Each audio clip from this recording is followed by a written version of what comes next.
Redleaf Town Fountain Plaza. The entire plaza was dyed crimson by the setting sun. There were quite a lot of lifestyle players, one setting up food stalls and selling snacks that were unique to God's domain. These snacks tasted delicious, and they were much better than the delicacies in real life. Also, their selling price was just 2 or 3 coppers. It was truly a bargain. Many players would come here to rest and taste the delicacies of God's domain after a day's worth of hard-fought battles. After all, they could only earn tens of coppers in a single day, and after deducting the expended costs, they would only be left with slightly over 10 coppers. So, giving them a treat should not be a problem. There were quite a few couples sitting on the stone benches chatting. They ate the food they bought as they enjoyed a lovely time. Suddenly, every player in Redleaf Town received a system announcement. System: a player has triggered a special storyline. Insurrection of the Little Fishmen has been activated. An expedition quest has been activated in Redleaf Town. Players can now receive the expedition quest from the Adventurers Guild. Completing the expedition quest will reward players with bountiful rewards and guild reputation. All the players were shocked. In Redleaf Town, a place where quests were extremely rare, there was actually an expedition quest. Moreover, the rewards were great. It was truly unimaginable. Who was the awesome person that actually triggered a special storyline? The player who achieved this feat attracted the attention of every player in Redleaf Town. Everyone wondered what great rewards this player gained for activating the storyline. After all, activating a storyline was definitely a rare occurrence. So, how could the rewards be few? Quite a lot of players started having their own wicked thoughts. They wanted to kill off the player who activated the storyline quest. Unfortunately, the system announcement did not reveal the player's name. Compared to the average players, the various large guilds were in a state of turmoil. At this stage of the game, aside from clearing dungeons, there was not a single quest that was capable of increasing guild reputation. A guild required guild reputation to level up. As long as their guild could reach level 2 a step earlier, they would be able to obtain the corresponding guild benefits, creating a large advantage over the other guilds. Currently, the other towns surrounding Scarlet River also received the same system announcement. It wasn't just Redleaf Town. All of the large guilds began strategizing a plan for their crusade against the Little Fishmen. Meanwhile, Shifeng, who was the cause of all this commotion, currently sat inside the auction house. The auction house was a very convenient place. The items placed on auction by players were not just limited to Redleaf Town. They could be seen and bought in the hundreds of towns and small cities under the influence of White River City. However, the auction house was very cunning. They charged a 5% handling fee for all items auctioned, so the items there are usually very expensive. However, the auction house was unquestionably the best place for players to sell certain items anonymously. Also, it had been quite some time since God's domain started. The players had already amassed quite an amount of coins, and the large guilds should have already piled up a lot of funding. If Shifeng were to set up a stall in Redleaf Town, not only would he attract attention, he might also be targeted by people like Flaming Tiger. More importantly, the reason Shifeng chose the auction house was that there were too few players in Redleaf Town who could afford the items he planned to sell. However, it was a different story if there were hundreds of towns competing for them. Hence, Shifeng placed a mysterious iron plate armor on the auction house, setting its base price at 25 silver coins. Then, he placed 5 pieces of bronze equipment, with the base price of the plate armor at 3 silver coins, and the others at 2 silver coins. As for the level 10 fine gold greatsword, the result of placing it on auction would be too terrifying to imagine. This weapon was worth at least 2 gold coins, which was the equivalent of 200 silver coins. Currently, even 1 silver coin was extremely precious, so who would be able to even afford the weapon? Following which, Shifeng searched his bag via the half-transparent screen. Initially, players were gifted with a bag that had 100 slots. However, it was far from enough for Shifeng. Every player could equip a maximum of 7 bags. So, Shifeng immediately bought 6 of the largest bags currently available. Each of the bags had 25 slots and each sold for 40 copper coins. 6 bags meant 240 copper coins. Such an amount was definitely unaffordable to normal players, but it was just a small sum to Shifeng. Shifeng's storage space increased by a lot after equipping the 6 bags. Afterward, Shifeng left the auction house and set up a stall not far from it. He was not the least bit interested with the storyline quest he triggered. He would not fight over the rewards with the others. He already had his fill, so it was only proper for the others to have the leftovers. Buying magic essences and stones in bulk. A stack 2 of magic essences for 6 coppers, a stack of stones for 10 coppers. Shifeng loudly shouted.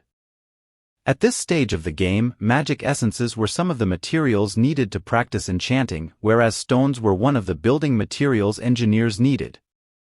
However, many level 0 to level 3 monsters would drop these materials when killed, so they were barely worth anything. The materials the many guilds obtained were also sufficient to supply their own lifestyle players, so they would never buy any of them. As for normal players, they would only occasionally buy these materials. However, there was still an ocean of players that did not know how to deal with these materials. They would usually sell these materials to NPCs at a low price. A stack of 20 bottles of magic essence sold for 5 coppers, and a stack of 100 stones sold for 9 coppers. Shifeng bought them at a price of 1 copper coin higher, so there were quite a lot of players who were willing to sell their materials to him. An extra copper per stack would still be quite a significant income. Magic essence was one of the required materials to make the garrison armor. Besides that, large amounts of copper ore and bronze ore were also needed. These ores were scarcely available, and all the large guilds bought them in bulk. Unfortunately, it was very difficult to get a hold of them. Shifeng also originally planned to grind for ore. However, now that he had the Philosopher's Stone, ore was no longer a problem. The Philosopher's Stone could carry out elemental refinement. That meant it could refine stone. There was a great chance to obtain ore, even rare ore. There was absolutely no need for Shifeng to personally grind for them, he could just buy them at an extremely low price. Because of this, tens of thousands of players had effectively become Shifeng's laborers. Very quickly, a large crowd of players had gathered in front of Shifeng. Big brother, I have 6 stacks of magic essence here. Will you take them? I have 3 stacks of stone, do you want them? Many players started asking Shifeng, worried that his bag would fill. After all, they just had too many magic essences and stones. There were no players who were willing to buy these materials. However, it was also a shame to just sell them to the NPCs, so the materials just stayed inside their bags. I'll take all of them. Just trade them over, Shifeng said. Before this, Shifeng amassed quite a bit of wealth. Including his transaction with Gentle Snow, he was in possession of quite a lot of coins. Shifeng could definitely buy large amounts of magic essences and stones. A player was selling 3 stacks of magic essences here. A player was selling 5 stacks of stones there. Within moments, Shifeng had acquired 60 stacks of magic essences and 85 stacks of stones. The money that remained in his pockets was less than 10 coppers now. Sorry, but I'm full, Shifeng packed up his stall after explaining. Suddenly, the many remaining players who came to sell off their magic essences and stones had faces filled with disappointment. Big brother, will you still buy them in the future? A player asked. I will. However, it will still be a period before I do buy them. You all can save them up for now. Shifeng resolutely said. The amount of magic essences and stones Shifeng just purchased was far from enough for him to become an advanced forging apprentice 3. After leaving the business street, Shifeng arrived at the Forging Association. He paid 5 coppers to rent a basic forging room for 1 hour. Inside the basic forging room, all the equipment needed for forging was provided. Players did not need to buy their own equipment. The intermediate ranked forging room was a lot better, it could increase the success rate of forging by 3%. However, it costs 1 silver per hour to use that room. As for advanced forging rooms, those were not available in small towns. They were only available in cities. However, their prices were extremely staggering. TL notes. 1. Lifestyle players. Players who focus on their auxiliary jobs, i.e. forgers, alchemists/potion makers, etc. 2. A stack. This is a gaming term used to refer to a group of identical items which will take up only one space/slot in the player's bag. The stack of items has a maximum limit as to the amount of items it can hold within a slot, i.e. a full stack of magic essence has 20 bottles of the item. If a player has 21 bottles of magic essence, a second stack will be created in the player's bag. 3. Advanced Forging Apprentice. Forgers can be distinguished into several stages, which are Forging Apprentice - Forger - Master Forger - Grandmaster Forger. These stages are then further distinguished into 3 different ranks: Basic - Intermediate - Advanced. Forging Association. Inside a forging room, Shifeng took out a stack of stone, placing it on the table. A stack of stone had 100 pieces in total. They immediately filled up the round table, some even fell to the ground. Time to see how good you actually are, Shifeng smiled as he retrieved the crimson-red Philosopher's Stone. If the Philosopher's Stone were seen by someone else, the consequences Shifeng would face would be immense. Hence, Shifeng rented a forging room. Without his permission, nobody could enter the room. Shifeng took a piece of stone from the table and used the Philosopher's Stone on it. System, do you wish to use the Philosopher's Stone for elemental refinement? Shifeng immediately chose yes. Following which, the Philosopher's Stone started emitting a faint red glow. A mysterious power flowed into the stone. Pung! The stone the size of a fist suddenly turned into yellow sand, scattering to the ground. The result was a failure. However, Shifeng revealed a calm smile at the result. It did not perturb him in the slightest. Afterward, he picked up another stone and tried again. Ore was very precious. A normal copper ore sold for 2 coppers. They were only worth 1 copper coin if sold to an NPC. A stack of 100 copper ore could be sold for 200 copper coins to guilds, and they would still fight over them. Compared to a stack of stone, which only sold for 10 copper coins, copper ore was just too expensive. Elemental refinement extracted the metal element out of the stone. However, some stones did not possess any metal element. So, it was only natural that they turned to sand. Such failures were just too common. Pung. Pung. Pung. There was still no ore after 10 consecutive tries. Shifeng started becoming depressed. The success rate was just too low. Shifeng even started to suspect that these stones were picked from a desert to result in all the yellow sand.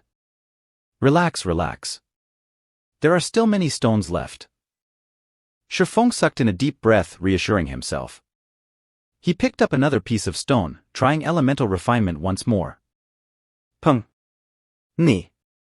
This time, the stone still scattered into a pile of sand. However, in the middle of the yellow grains, there was a piece of metal that had a purplish-red luster. It was copper ore. With the first piece of copper ore in his hands, Shifeng let out a relaxed breath. His hands started moving at a faster pace. All the stones above the stone table turned into yellow sand within moments. The stack of stones had yielded a total of 23 pieces of copper ore and 2 pieces of bronze ore again. Compared to copper ore, the price of bronze ore was 3 times that of copper ore. They were worth 3 copper coins when sold to NPCs. Due to the rarity of bronze ore, players would buy them at 7 copper coins apiece. Seeing the ores on the table, Shifeng felt the Philosopher's Stone was truly a gold mine. Even if the Philosopher's Stone was currently damaged, it was still out of the ordinary. It was no wonder why many kingdoms were willing to muster up their armies and fight for the Philosopher's Stone. Having the Philosopher's Stone in hand was the equivalent of having a wealthy treasury. At that time, a kingdom would find it hard not to become prosperous. Shifeng kept the ores on the table and brought out another stack of stones. Stack after stack of stones disappeared, whereas the amount of yellow sand had piled up into a small hill. Fortunately, the forging room could be cleaned of rubbish with just a click of a button. After pushing the clean button, the small hill of yellow sand vanished from sight. After spending an hour's time, Shifeng had refined 40 stacks of stones. He had obtained a little over 7 stacks of copper ore and a little over 1 stack of bronze ore again. They would be worth over 20 silver coins if Shifeng sold them. Meanwhile, the cost of obtaining these ores were only 4 silver coins. The difference was 5 times the price. It was an absolute profit. Most importantly, ores dropped in very small numbers, so it was impossible to buy them in bulk. Shifeng received a system notification the moment he had left the forging room. System: the violent bear armor you placed at the auction house has been sold. After deducting the procedural fees, 31 silvers 53 coppers have been placed in your bag. System: the dark star boots you placed at the auction house has been sold. After deducting the procedural fees, 3 silvers 21 coppers have been placed in your bag. A series of notifications from the auction house had caused Shifeng's lips into a smile. As expected, the greater the competition, the higher the price would go. Shifeng was very satisfied with the amount the items sold for. He never imagined that a mysterious iron plate armor for shield warriors could actually be sold for over 30 silver coins. It seems there were a lot of wealthy people within the area of influence of White River City. After selling the equipment, Shifeng had suddenly become a wealthy tycoon. With over 50 silver coins in his pockets, even his confidence was different now. Currently, players would still be happy over having 20 to 30 copper coins on their person. Shifeng already possessed more than 50 silver coins. Including the silver coins Gentle Snow owed him, if Shifeng were to sell off the copper or he had immediately, he would instantly become wealthy with gold. However, he would not sell the ores. These ores were the foundation for Shifeng to earn big money. Following which, Shifeng rented the forging room for another hour. He turned the remaining stones into ores. His luck was better this time around. From 45 stacks of stones, he obtained 10 stacks of copper ore and 2 stacks of bronze ore. With this, Shifeng had a total of 17 stacks of copper ore and 3 stacks of bronze ore again. It would be quite some time before Shifeng could use them all up. With money in hand now, Shifeng once more arrived at the central area of the Forging Association, at the administration area. Currently, there were quite a few forger players that were groomed by guilds, renting forging rooms. This is just evil. It actually costs 5 coppers for an hour. My guild just gave me 30 coppers. That's not enough at all. That's considered good already. At least the equipment is all there. Look at the forging equipment. Even the most common required a few silvers. An entire set would cost over 30 silver coins. It's just a blatant rip-off. You still haven't seen the intermediate forging room. It costs 1 silver an hour, but the room only increases your success rate by 3%. Even a first-rate guild would not be able to handle such a price. A few forgers continuously complained. They bitterly detested the prices set by the Forging Association. However, there was also a hint of bragging carried in their voices. After all, they had the support of their guilds, whereas normal players wouldn't even be able to rent a forging room, not to mention increasing their forging levels. Shifeng circled these players, walking towards the manager of the association, saying, "I want to rent an intermediate forging room. May I know how long you wish to rent it for?"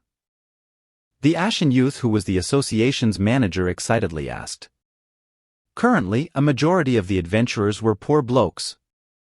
Every one of them only rented the basic forging rooms, and even then, they rented with unwillingness.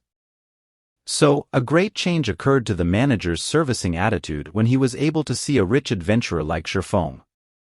Looking at the time, it was currently morning in the real world.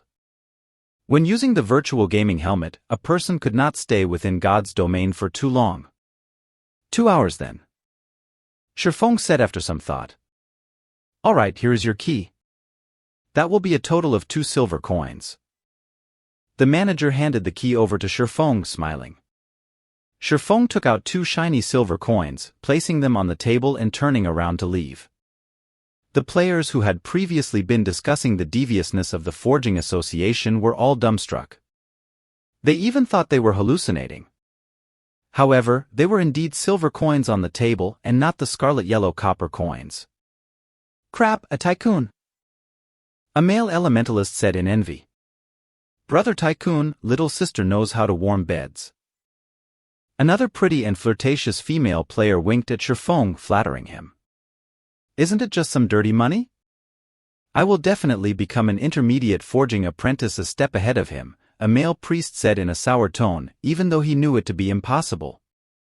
The facilities of the intermediate forging room were much better than the basic one. On the surface, the room itself only increased the success rate of forging by 3%. However, including the facilities that came with the room, the success rate was increased by at least 5%. To a forger, a difference of 5% success rate was like the difference between heaven and earth. Shifeng took the key to the intermediate forging room and went up the second floor, ignoring the flirting young lady. The first floor of the Forging Association only had basic forging rooms, whereas intermediate forging rooms were located on the second floor. When compared to the first floor, there were far fewer people on the second floor. There were only NPCs walking around. Players would not come to this place at all. Also, there were only 20 intermediate forging rooms, unlike the basic rooms, which numbered at 50. Shifeng entered the intermediate forging room. The room was much larger and refined. The facilities available were also better than the basic room, especially the hammer and flame. These two items were not simple at all. Shifeng held up the silvery white hammer that was placed on the iron-woven felt. 100 refinement hammer, bronze rank. Forging items. When forging, the success rate is increased by 3%. Requirements: strength 4. Just this 100 refinement hammer alone was hard to obtain by players. The best hammers NPCs sold were common hammers. Those hammers did not increase the success rate of forging. As for stealing this 100 refinement hammer, it was an impossible task. Items that belonged to the forging room could not be taken away by players. The flame here was extraordinary as well. Instead of the usual scarlet, yellow color, the flame here burned with a scarlet, green color. It was not a common flame, but a mysterious flame. Shifeng took a look at its description. Scarlet Devil Flame, Tier 1 Mysterious Flame. Special item, possesses extremely high temperatures. Items smelted with the flame will have higher purity. When refining potions or forging items, there will be a definite increase in success rates. Mysterious flames were rare and powerful flames. These flames had varying strength, and they could be categorized into 9 tiers. The first tier was the weakest, whereas the 9th tier was the strongest. However, even a first-tier mysterious flame was not something that could be easily obtained by players. Due to the mysterious flame's rarity, its price within God's domain was extremely high. Including the fact that both potion making and forging required mysterious flames, the prices of mysterious flames had become even more shocking. There was once a Tier 4 flame that caused tens of first-rate guilds to fight over it. After the death of millions of players, the flame finally ended up in the hands of the world dominators. Not long after, a master potion maker in world dominators rose to become a grandmaster potion maker, increasing the influence of the world dominators by a large leap. Shifeng had a great yearning within him when he looked at the burning mysterious flame. It was the thirst of a forger. Just when Shifeng was in deep thought, he suddenly recalled a matter. On the second month of God's domain's operation, the third-rate guild, Glorious Light, had discovered a Tier 2 mysterious flame, Ice Blue Devil Flame. The flame was found in the 100 Ghosts Forest, and its discovery induced great envy into the other guilds. At that time, there were a lot of lifestyle players who had applied to join Glorious Light, allowing the guild's power to abruptly increase and becoming the tyrant of a small city. However, there were also many guilds who gathered information in secret, wanting to obtain a mysterious flame for themselves. Naturally, Shadow was no exception to this. Shadow had discovered the location and method of obtainment of the mysterious flame from Glorious Light's inner circle. Unfortunately, such mysterious flames only appeared once, never appearing again after they were gone. This discovery caused many guilds to waste their efforts. As he was thinking about the Ice Blue Devil Flame, Shifeng suddenly started having intentions towards this mysterious flame. If he could make it his own, it would definitely be of great help to him in the future when he started his own guild. Moreover, the flame would be of great help in pushing Shifeng to become a true forger one. However, Shifeng still needed to hash out a proper plan to obtain the Ice Blue Devil Flame. He needed to prepare many things before he could obtain the flame. Following which, Shifeng took out the garrison armor's forging design. Without wasting time, he immediately chose to learn it. System: you have learned how to forge the garrison armor. Afterward, Shifeng placed all the needed materials onto the stone table. Then, he took out the immensely precious book of forging and started to forge. Shifeng was a basic forging apprentice. His success rate for forging a level 0 common equipment did not exceed 20%, and after a successful forging, there was a 40% chance for him to obtain 1 proficiency point. If Shifeng were to forge the garrison armor, a level 3 bronze equipment, his chance of success would not exceed 5%. Successfully forging a piece of bronze equipment would bring an additional bonus, which was a 100% chance to obtain 2 proficiency points. However, 1,000 proficiency points were needed to become an intermediate forging apprentice. Obtaining such a large amount of points required equally large funding to support it. There was no way for a lifestyle player to support such a large sum of money by themselves. The forgers in guilds all started out by forging common equipment. There was not a single guild who would allow these lifestyle players to forge bronze equipment right off the bat. To begin with, they didn't even possess a forging design for bronze equipment, and even if they did, they wouldn't carry out such an action. The success rate of a basic forging apprentice was just too low, and the materials needed were just too expensive. A single failure would cost 1 silver coin or more. It was a loss that not even guilds could handle. Moreover, they couldn't even collect that many materials to make the equipment. However, Shifeng did not have such worries. He had the Philosopher's Stone, so he did not lack in resources. Furthermore, the materials needed to make the garrison armor were cheaply priced. It only required 5 bottles of magic essences, 5 pieces of bronze ore, and 20 pieces of copper ore again. The cost of making the garrison armor was only 80 copper coins. When compared to the cost of making other bronze equipment, it was at least 20 coppers cheaper. The garrison armor also had very good attributes, so it was extremely welcomed. Shifeng wouldn't have to be troubled over figuring out how to sell it. The most important thing was the Book of Forging. The Book of Forging could increase the success rate of forging common equipment by 70%, bronze equipment by 50%, mysterious iron equipment by 30%, secret silver equipment by 20%, fine gold equipment by 10%, dark gold equipment by 5%, and epic equipment by 1%. With such attributes, the Book of Forging could allow a player to become a master forger easily and unimpeded. Basic forging apprentices originally had a 20% success rate at forging common equipment. Including the 70% from the book, the success rate would become 90%. Further including the facilities of the intermediate forging room and removing the possibilities of mistakes, the success rate of making common equipment was 99% or higher. Unless the player was a pig too, failure was impossible. The Book of Forging's frightening abilities could clearly be seen from this. As for the garrison armor, Shifeng had a 5% success rate for making it. Including the 50% from the book, the 3% from the room's facilities, and also the effects of the mysterious flame, Shifeng now had a 60% success rate for making the garrison armor. Not to mention bronze equipment, even if common equipment had a 60% success rate, it would still drive forger players mad. Such a high percentage for success was something unimaginable to forgers. Following which, Shifeng started slowly making the garrison armor according to the forging design's requirements. He first smelted the copper and bronze ore in the fire. After being in the fire for 5 minutes, the ores started to melt and form a lump. Afterward, Shifeng added in the magic essence, letting it burn for another minute before removing the red-hot ore and placing it onto the metal felt. The ore's scorching hot temperature caused Shifeng to sweat. However, Shifeng did not dare be careless, as the following process was the most important part.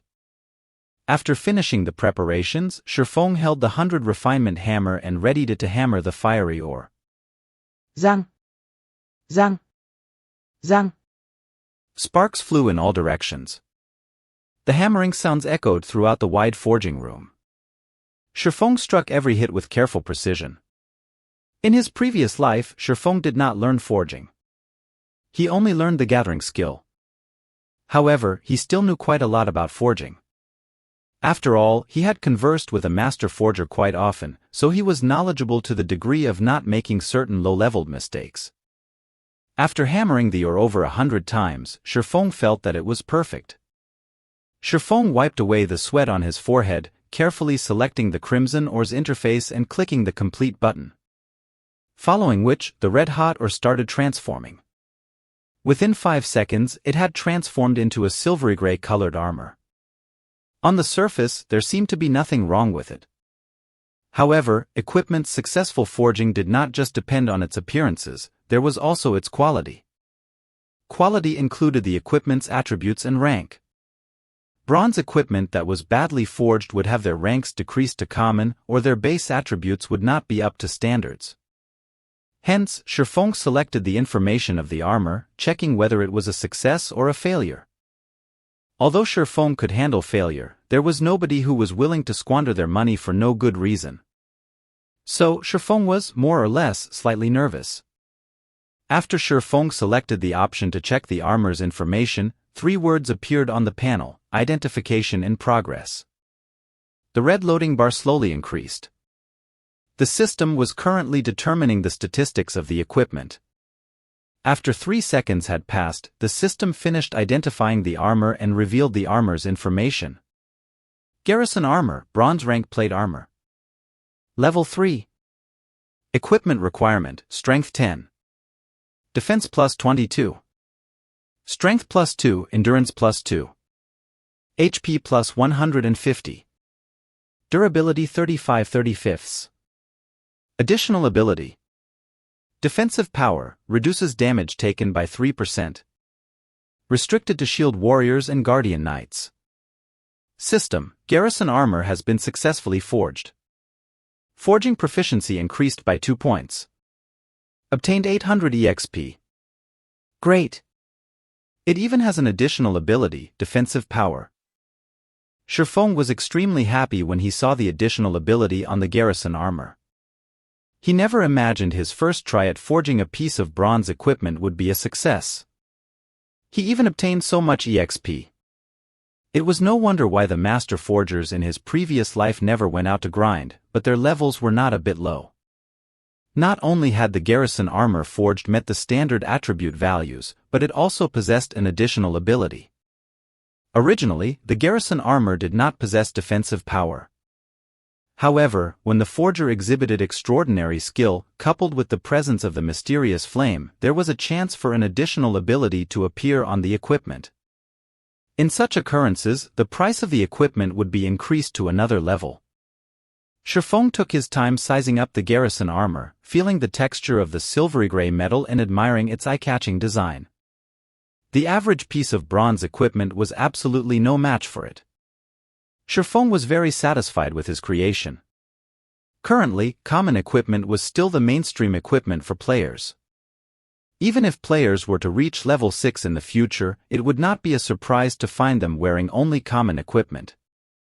After all, it was too hard to obtain bronze equipment. As for the elite parties, just having 1 to 2 pieces of bronze equipment was considered being blessed. The garrison armor could be used by both shield warriors and guardian knights. If Shifeng were to sell the armor, the elite parties would definitely welcome it. After all, the quality of an MT's equipment could ease the difficulty of conquering a dungeon a lot. Even if Shifeng were to set the price at 4 silver coins, these parties would still buy the armor, regardless the cost.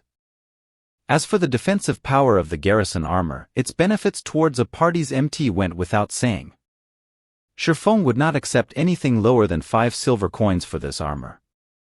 With his first experience at successful forging, Shifeng continued forging garrison armors. However, Shifeng took out the 100 refinement steel this time. He wanted to know what effects the steel would have when it was used to forge equipment. Within 10 minutes, the second garrison armor took form. However, the color on this garrison armor was different than the previous one.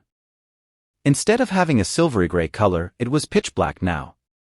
After going through 3 seconds of identification, the system displayed the statistics to Shifeng.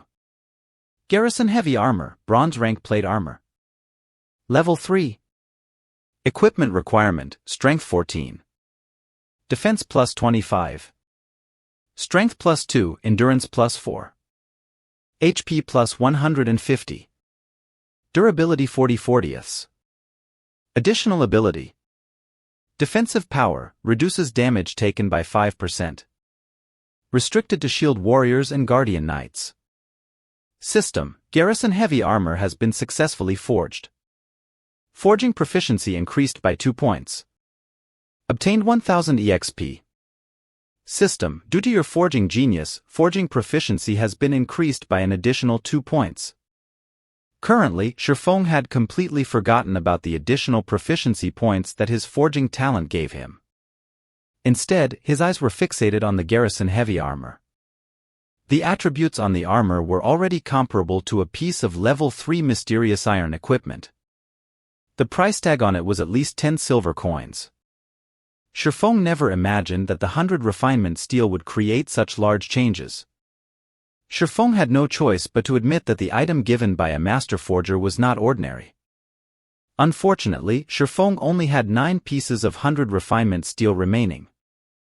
Naturally, now that Shifeng knew the effects of the 100 refinement steel, he would not simply squander them away. He would set them aside and use them when he had good equipment to forge. 2 hours quickly passed by. Shifeng forged garrison armors without stopping during this time. He had obtained a total of 23 pieces of garrison armor, but he also failed to forge 4 pieces. Shifeng was very satisfied with the result. A single, successfully forged garrison armor could easily remedy the loss of the 4 failures. At the same time, Shifeng himself had also risen to level 3. His current level was not that far from the expert players. Moreover, his forging proficiency had increased to 44 points. Such an increase was at least 4 to 5 times faster than those forgers that belonged to guilds. Following which, Shifeng left the intermediate forging room and arrived in front of the auction house. He immediately auctioned off the 11 pieces of garrison armor that did not possess defensive power, their base prices set at 4 silver coins. As for the garrison armors and garrison heavy armor that possessed defensive power, Shifeng placed them aside for now. He wanted to let these guilds and elite parties have a taste of the armor first.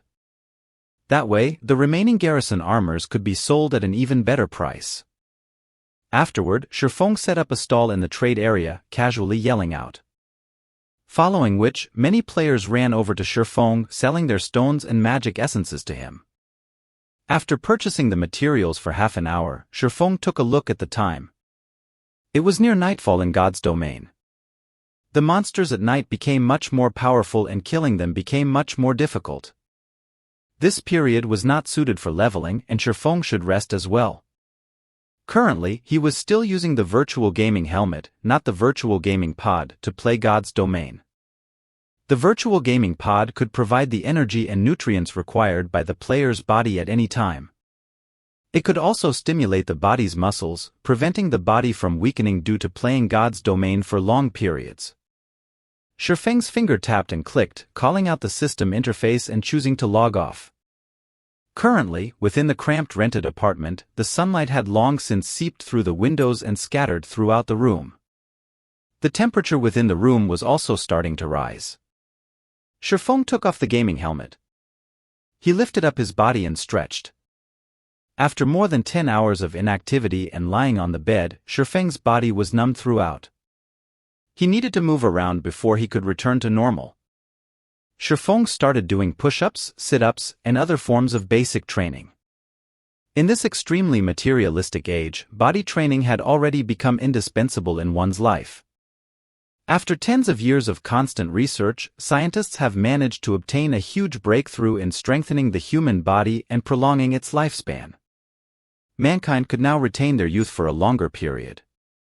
The breakthrough also increased the average lifespan of a person to 100 years old. At the same time, scientists had pointed out the necessity of working out the body.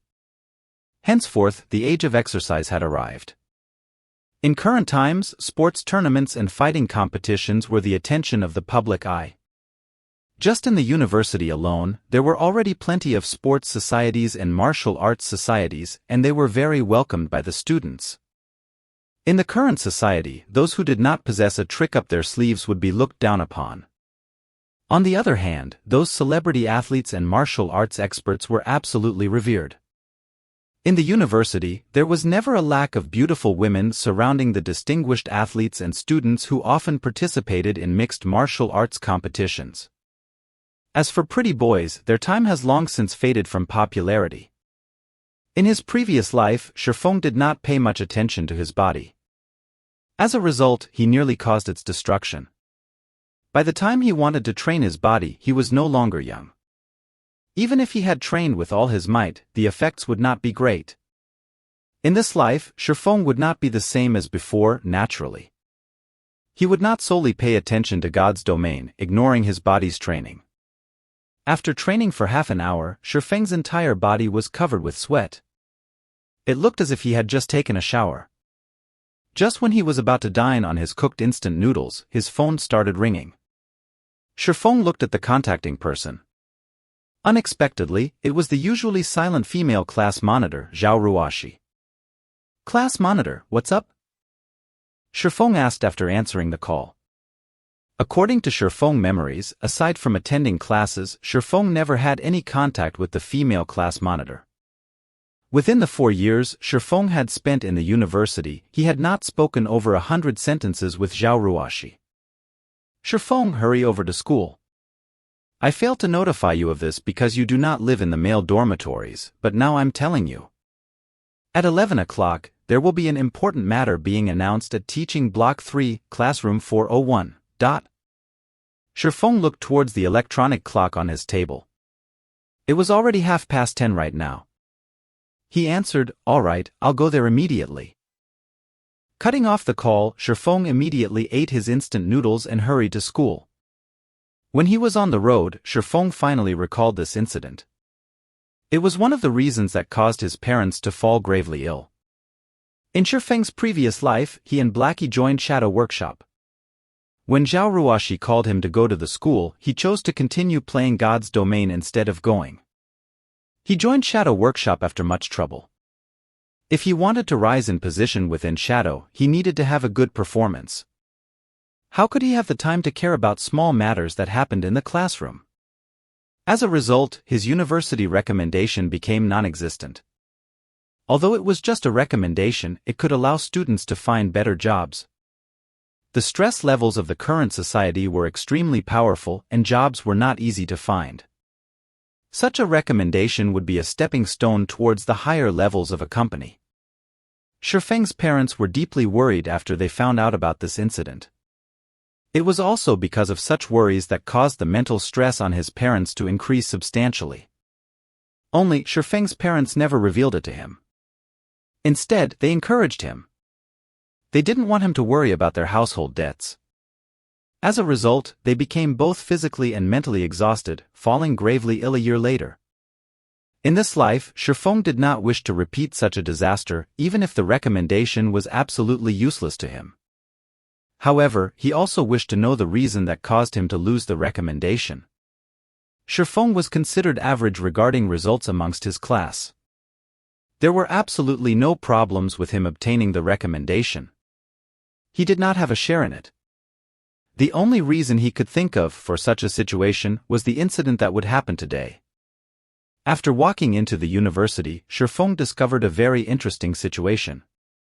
The school was crowded. There was an abnormal number of students in the university today. Usually, there would not be that many people within the university grounds. The students would usually study in the library or gather outside to have some fun. Worst case scenario, they would just stay in their dormitories and play games. Unlike the current situation, they wouldn't normally come out for a stroll. When Shifeng walked towards Teaching Block 3, he discovered that the normally empty classrooms were packed with people. All of them were fully occupied. What is happening today? Shifeng was puzzled. The moment Shifeng entered classroom 401, he could feel the air in the room was slightly odd. His classmates all shifted their gaze towards him, their expressions filled with astonishment. Shifeng was like something that should not be there, yet had actually appeared. The male students only glanced at Shifeng. They did not pay him any attention as they continued with their conversations. Meanwhile, some of the gorgeously dressed females in the class sent Shifeng expressions of disgust. However, Shifeng had long since gotten used to such reactions. When he was about to turn around and look at them, the females immediately turned their heads away. Fellow student Shifeng, you're here. Find a place to sit. When fellow student Ling Failong arrives, everyone in the class will be present. The female monitor, Zhao Ruoshi, had a calm expression on her face when she spoke to Shifeng as if it was all just for formality's sake. However, Shifeng could faintly feel a hint of expectation in Zhao Ruoshi's eyes when she turned around to look at him. However, that expectation was not targeted towards him, but most probably towards the Ling Failong she spoke of. All right. Shifeng nodded his head, simply choosing a corner to sit down in. As for sitting and starting a conversation with the other male classmates, Shifeng could tell it would be impossible just by looking at their expressions. In regards to such a situation, Shifeng could only let loose a bitter smile. In his previous life, he truly has failed at being a functioning human being. However, there was nothing he could do. To save money, he never participated in any of the student gatherings or class events. He had long since become an invisible existence within the class. In the eyes of his classmates, Shifeng might be a very reclusive person. Why is this person here? The class monitor should be the one who notified him. I never thought he would actually show up. He's just an inferior student in the class. Just looking at him makes me mad. Look at how cunning his eyes are. Don't tell me he took a fancy to this young lady? Disgusting. The students in the class started a quiet discussion about Shifeng. They were very shocked at Shifeng's arrival. Usually, Shifeng would never participate in any events, but now, this person, himself, actually showed up. Their disgust toward Shifeng was clear in their speech. Their tones when speaking also showed how much they looked down on him. The reason for such treatment was because Shifeng was weak. He was also often bullied by students from other classes. Moreover, he was the inferior student who was always too poor to join the class outings. It was just an embarrassment to be in the same class as him. Although their voices were soft, Shifeng could still hear them clearly. It was better to say they let Shifeng hear their conversation. Ni. Learning was only secondary in everyone's eyes. The truly important thing to have was a strong body. After all, the current age was one where body training was strongly emphasized upon. However, Shifeng's weak body clearly did not fit the current age. So, naturally, he had become an outcast within the class. However, Shifeng simply laughed away at his situation. He was no longer a child, so why would he be angry over the actions of these children?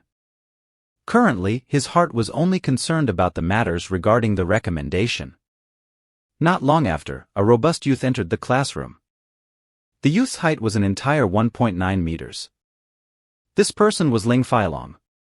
According to Shifeng's memories, Ling Failong was a person with many tricks up his sleeve.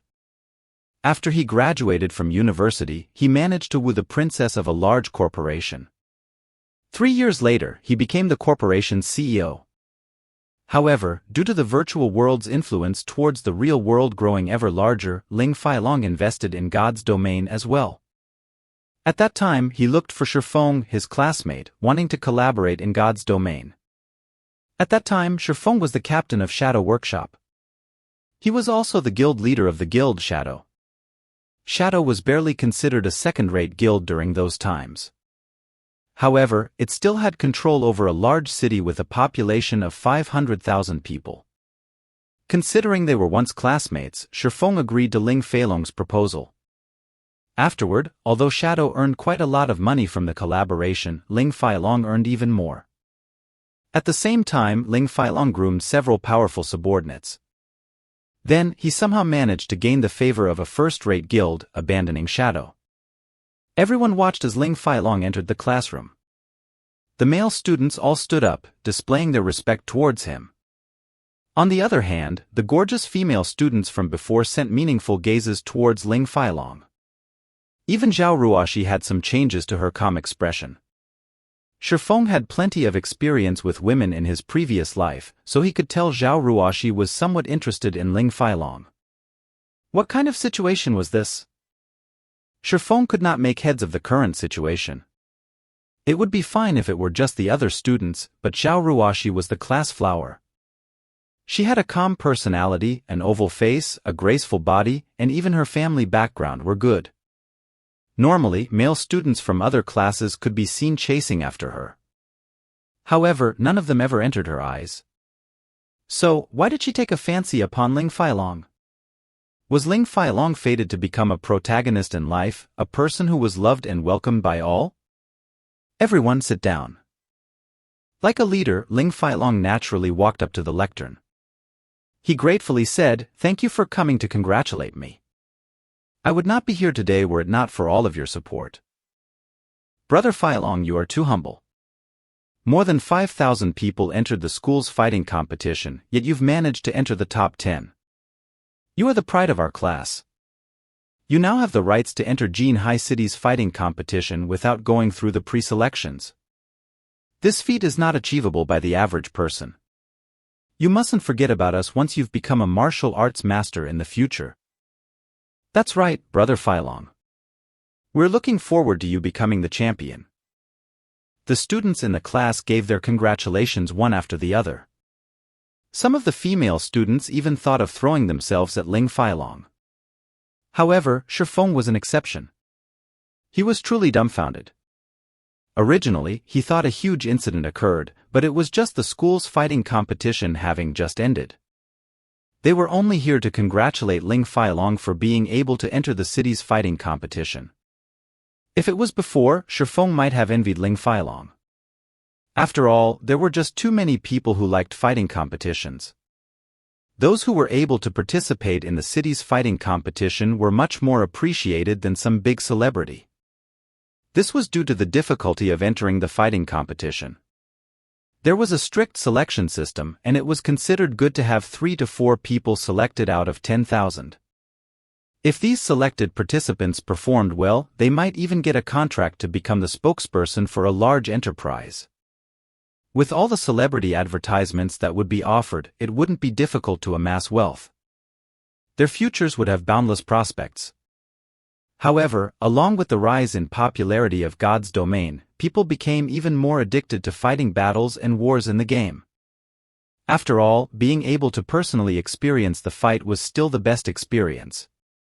The lack of danger of fighting in the game only made it even more exciting. As a result, many experts became idols of the players in God's domain. As everyone was giving their congratulations to Ling Failong, the person, himself, had his eyes swept over to a corner of the room, the corner where Shifeng sat. His eyes held a hint of dissatisfaction when he looked at Shifeng. He was the pride of the class and, even more so, a future celebrity. Yet, an inferior student like Shifeng actually did not intend to flatter him? After a round of flattery, Ling Failong allowed the students to return to their seats. "I thank everyone for your support. Please quiet down for a moment. I am here today because I have a matter that I wish to discuss," Ling Failong said. Hearing Ling Failong's announcement, everyone listened attentively. Only Shifeng remained uninterested towards Ling Failong's matter. However, Shifeng could not help but pay attention after hearing Ling Failong speak. "It's something related to the school's recommendation." Ling Failong calmly said, "Everyone knows how I am obsessed with fighting. However, my grades at school aren't that good, so it has caused some problems with my recommendation. So, I wish for someone here to give up a spot. The school has already agreed to this, so I am here to discuss this matter with everyone else. Brother Long, this is only a trivial matter. It is only a recommendation. As the pride of the class, as long as Brother Long requests it, there will definitely be someone in the class willing to give up their spot," a bootlicking male student said. Although everyone in the class agreed to this person's words, there was nobody who willingly stood up to give away their recommendation. In the end, finding a job was just too hard. The recommendation was much more valued than a person's educational background when working inside a big company. If they were to give up their recommendation, what would they do in the future? As for the ones who had no rights to the recommendation, to begin with, naturally, it was easier to be brave standing from a safe distance. They continuously incited the others like hot-blooded madmen. Ling Failong's expression slightly darkened when he saw nobody taking initiative. Since everyone is reacting so proactively, it won't be good if I'm the one who does the choosing. How about this, let's raise our hands and vote, Ling Failong suggested with a smile. That's a good idea. Brother Failong is the smartest. Then let's start voting. The hot-blooded madmen all stood up one after another, their faces holding expressions of delight at the misfortune of others. Shifeng, who sat by the wall, was suddenly enlightened after looking at this scene. Crap! So it was these bastards who stole my recommendation. A wrathful flame ignited within Shifeng's heart. He was truly a fool in his previous life for actually working with Ling Failong. Not in this life, however. If Ling Failong wished to cause trouble for him in this life, he couldn't be blamed for reacting in kind. Maybe it was a continuation of his previous life, but the voting results did not change in the slightest. The students immediately sat Shifeng on the throne. Fellow student Shifeng, you are really lucky. I'm slightly envious of you. You'll get to have Brother Long cover for you from now on, you should be grateful to us. Everyone in the class started congratulating Shifeng as if Shifeng had just won a 5 million credit lottery. Fellow student Shifeng, thank you truly. After school is over today, I invite you to come with me for a drink at the Maple Leaf Bar. Ling Failong smiled a hypocritical smile. He did not place Shifeng within his sights at all. There was not a hint of gratitude in his tone, only disdain. Following which, he turned to look at the other students, saying, of course, everyone else is also invited. Let us enjoy ourselves today. Hold on a moment, Shifeng suddenly said. Suddenly, everyone in the class turned their sights towards Shifeng. If Shifeng did not actively speak up, they might have long since forgotten about his existence. May I know if fellow student Shifeng has something he wishes to say? Ling Failong looked towards Shifeng, asking with a smile. I will not agree with this, so why are you getting all joyous all on your own? Shifeng shot a glance at Ling Failong, saying, if any of you wish to give him your recommendation, then just give it to him. In any case, I won't be letting go of my recommendation. If there are no other matters, I'll be leaving. Suddenly, the entire classroom became dead silent. Nobody could imagine that Shifeng, a person constantly bullied by students of other classes, actually rebelled against Ling Failong. His current display was very abnormal. Was Shifeng not afraid of being taken out by Ling Failong? Ling Failong, as well, was shocked, not because of Shifeng's actions, however, but at Shifeng's foolishness. Did he actually think he could protect his recommendation just because he had refused to hand it over? This was a result voted by the entire class. It would be meaningless even if Shifeng refused. When the time came, the university would still give him the recommendation. Even though the result was unchangeable, Shifeng still foolishly chose to stand against him. Should Shifeng be called foolish? Or did he have a few screws loose? Just when Ling Failong wanted to take action, an impatient voice sounded from outside the door. Little Long, are you still not done? Brother Zhang doesn't like to be kept waiting. A tall blonde youth came in through the door. Following behind him was an alluring girl dressed in sexy and revealing clothing. The two together caused the male students to look on in envy. Shifeng shot a glance over, discovering that it was actually an acquaintance. The tall and blonde youth was coincidentally Flaming Tiger. His real name was Zhou Yuhu, and he was a fourth-year university student similar to Shifeng. This person had great talent, and he managed to obtain a good result of third place in the university's fighting tournament this time around. Meanwhile, the enchanting female by Zhou Yuhu's side was also an acquaintance of Shifeng's. Her name was Qin Shuyu, and she was Shifeng's classmate during high school. She was also the flower of the class at the time. Shifeng was truly blind during those times. Young and dumb, he was actually enchanted by Qin Shuyu, even to the point of confessing his love to her. Naturally, the result was rejection. After entering university, Qin Shuyu had become Zhou Yuhu's girlfriend. Qin Shuyu even mentioned to Zhou Yuhu the matter of Shifeng's confession. As a result, Shifeng was often taken care of by students from other classes. After Shifeng joined Shadow, he was often sent to carry out senseless tasks, stunting his growth in God's domain. Brother Hu, why have you come here? I'll immediately go after I'm done settling my business here. When Ling Failong saw the person who had arrived, he respectfully went up to welcome him with a smiling face. "How much longer do you need?" "I don't have that much time to waste," Zhou Yuhu wrinkled his brows, impatiently saying. He was parted from his duties as team leader today all because of that Yifeng character, and he had only recently risen to level 2. Afterward, he was even given a scolding by Brother Zhang. These occurrences caused him to become greatly irritated deep within his heart. 2 to 3 minutes should be enough, Ling Failong replied. He felt teaching Shifeng the ways to be a proper person should not be a big problem. "Good, then hurry up," Zhou Yuhu demanded. Currently, Qin Shuyu's eyes unintentionally landed on Shifeng. Her expression was suddenly turning sour. She had no good impressions of Shifeng. He had neither money nor power. There was not the slightest feeling of safety or strength coming from him. When compared with Zhou Yuhu, the difference between the two was hundreds and thousands of miles apart. Shifeng even confessed to her without knowing his own worth. It was just an insult to her person, and as a result, she was often made fun of by the other girls. Seeing the disgust on Qin Shuyu's face, Zhou Yuhu hooked up her chin with his robust hand, teasingly saying, "Baby, I'll take care of him for you immediately, lest he shows up in front of you again."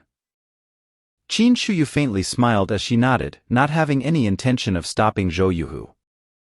"Hey brat, come over here," Zhou Yuhu pointed his finger at Shifeng, loudly roaring. Everyone was shocked at seeing Zhou Yuhu's imposing manner. Who was Zhou Yuhu? He was ranked 3rd in the school's fighting tournament. He was much more powerful when compared to the 9th-ranked Ling Failong. A single hit from him was enough to send a person to the hospital for half a month. Ling Failong naturally understood what was happening before him. Zhou Yuhu was irritated by Shifeng and wished to take care of him. Originally, he too wanted to teach Shifeng a lesson and let the entire class know of his prowess.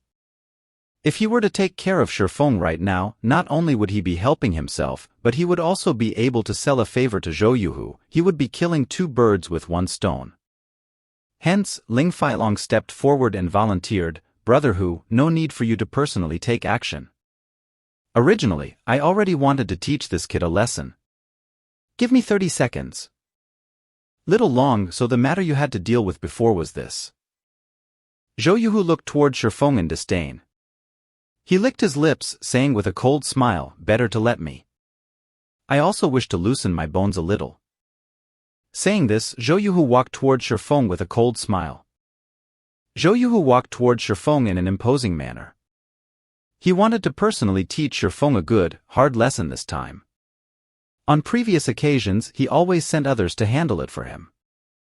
However, Shifeng still did not learn to be good. Today, he wanted Shifeng to imprint this lesson onto his bones. The people present could all see the conclusion that was coming for Shifeng. In a society where the entire population underwent body training, fights between students were all too common.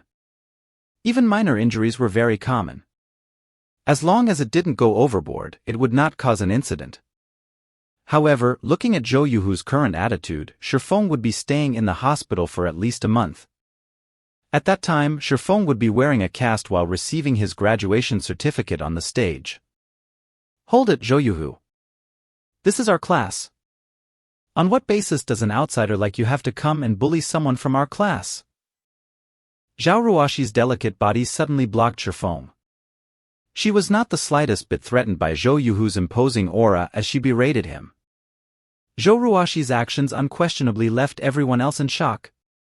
They never imagined that the normally gentle and graceful Zhao Ruoshi would stand up for an inferior student. She was even challenging Zhou Yuhu. She had such a strong heart to be so brave. "Ruoshi, don't stir up trouble. Brother Hu only wishes to give Shifeng some pointers. This should be Shifeng's good fortune. Shifeng is always being bullied by others, but with Brother Hu's pointers, he might have some growth and learn to be a proper person," Ling Failong explained with a smile. Due to Zhao Ruoshi's above-average appearance and attractive curves, he long since treated her as his personal property. Never would he have imagined that she would stand up for Shifeng. Suddenly, the rage towards Shifeng burned even greater in his heart. However, it would not be good for him to reveal that rage, so he simply tugged at Zhao Ruoshi's delicate hand. He wanted to pull her away, stopping her from being a hindrance. Fellow student Ling Feilong, as the pride of the class, are you just going to watch as one of our classmates being bullied? Zhao Ruoxi shook off Ling Feilong's hand, looking at him and asking angrily. She originally thought Ling Feilong was in possession of a good personality. He also performed exceptionally in the fighting competition. So she thought he was a good prospect. However, she didn't think that he was just a hypocrite. Ruoxi, how could you say such a thing about me? You are misunderstanding. It isn't my fault that Shifeng does not know how to be a proper person. Now that brother who is going to teach him how to become one, it would be beneficial to him in the future, Ling Feilong said with a righteous expression as if everything occurring was for Shifeng's own good. You! Zhao Ruoxi was greatly angered by Ling Feilong. She promptly turned toward Shifeng, saying, hurry up and leave. I'll hold him off. This little girl is interesting and very sexy. I like it. Zhou Yuhu's eyes started sizing up Zhao Ruoxi, liking very much what he saw. His lips could not help but curl up into an evil grin as his hand stretched to caress Zhao Ruoxi's delicate face. He was no longer paying any attention to Shifeng. However, before his salty pig hand could touch Zhao Ruoxi, it was slapped away by another. Zhou Yuhu, since you wish to trade notes with me, I can agree. However, just trading notes would not have much meaning to it. How about we spice it up a little, Shifeng proposed with a calm smile. He took a step forwards, tugging on Zhao Ruoxi's jade-like arm and pulling her to a side. Zhao Ruoxi did not react to Shifeng's actions at all. Until she was dragged behind him, she only then began to look at Shifeng's average stature in stunning shock. When did Shifeng become so manly?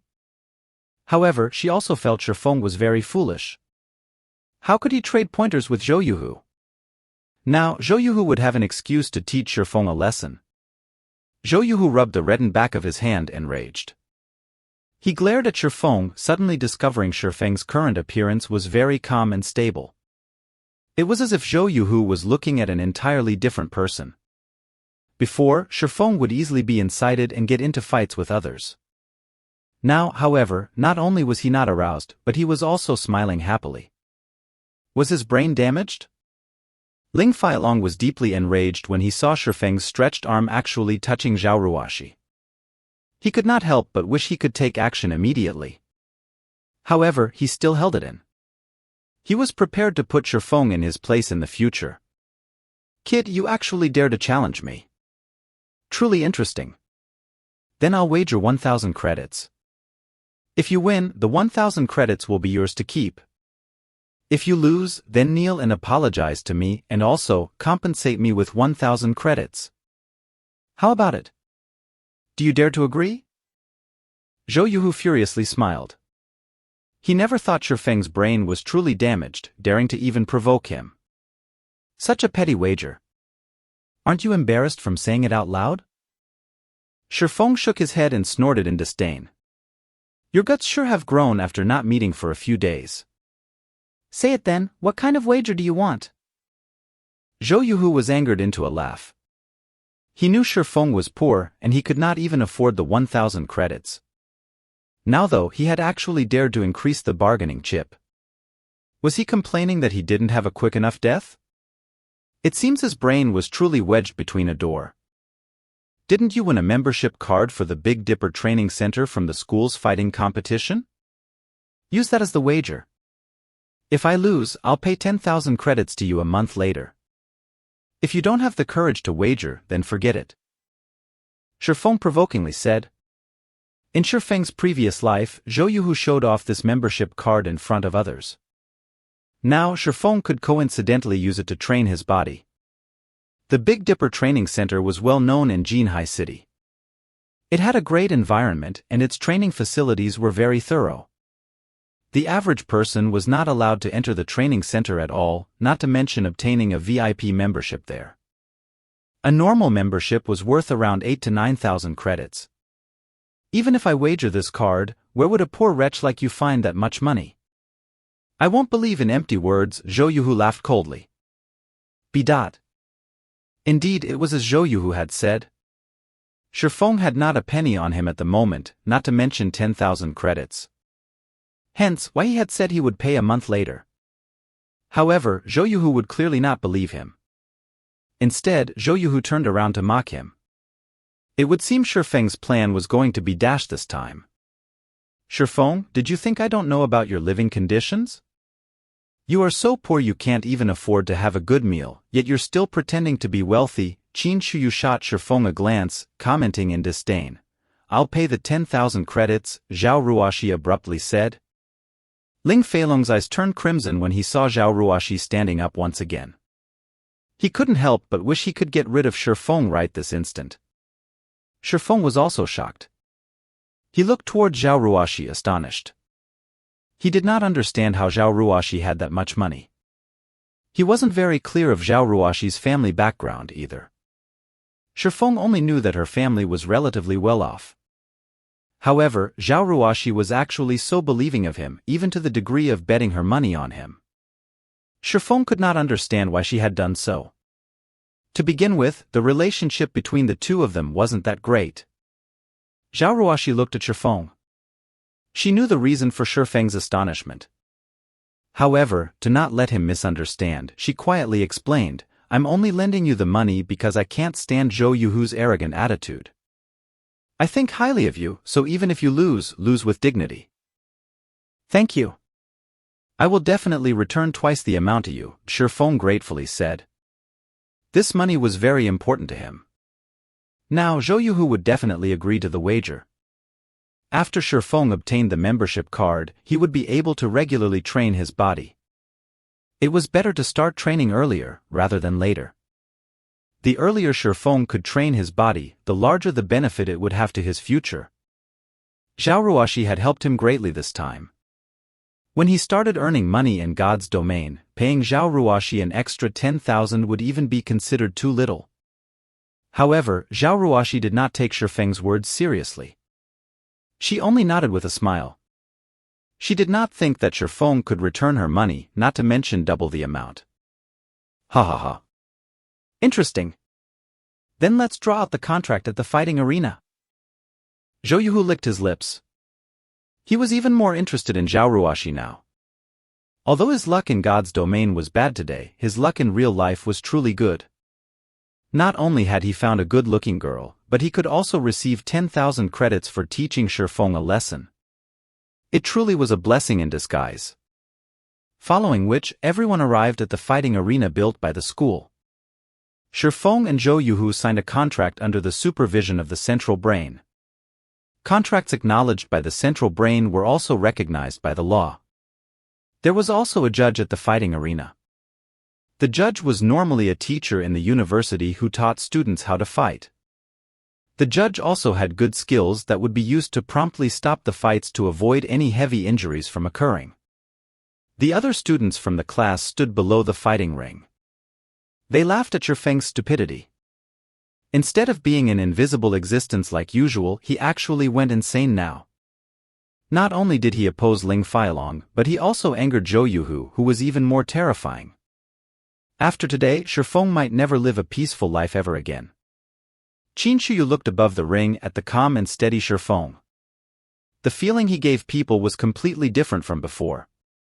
He currently radiated an indescribable sense of security. She even felt Shifeng's scrawny body had grown larger.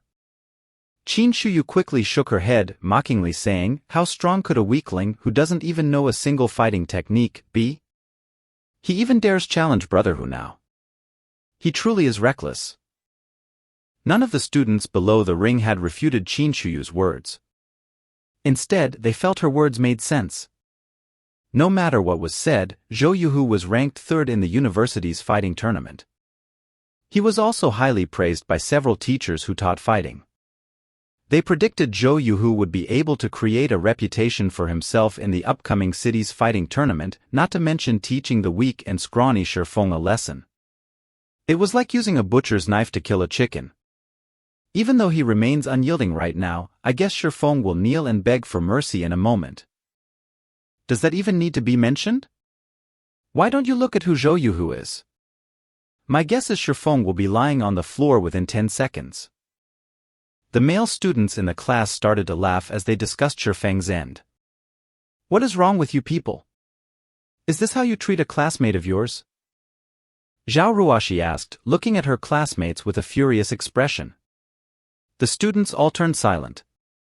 However, their eyes revealed a hint of disdain when they looked at Zhao Ruoshi.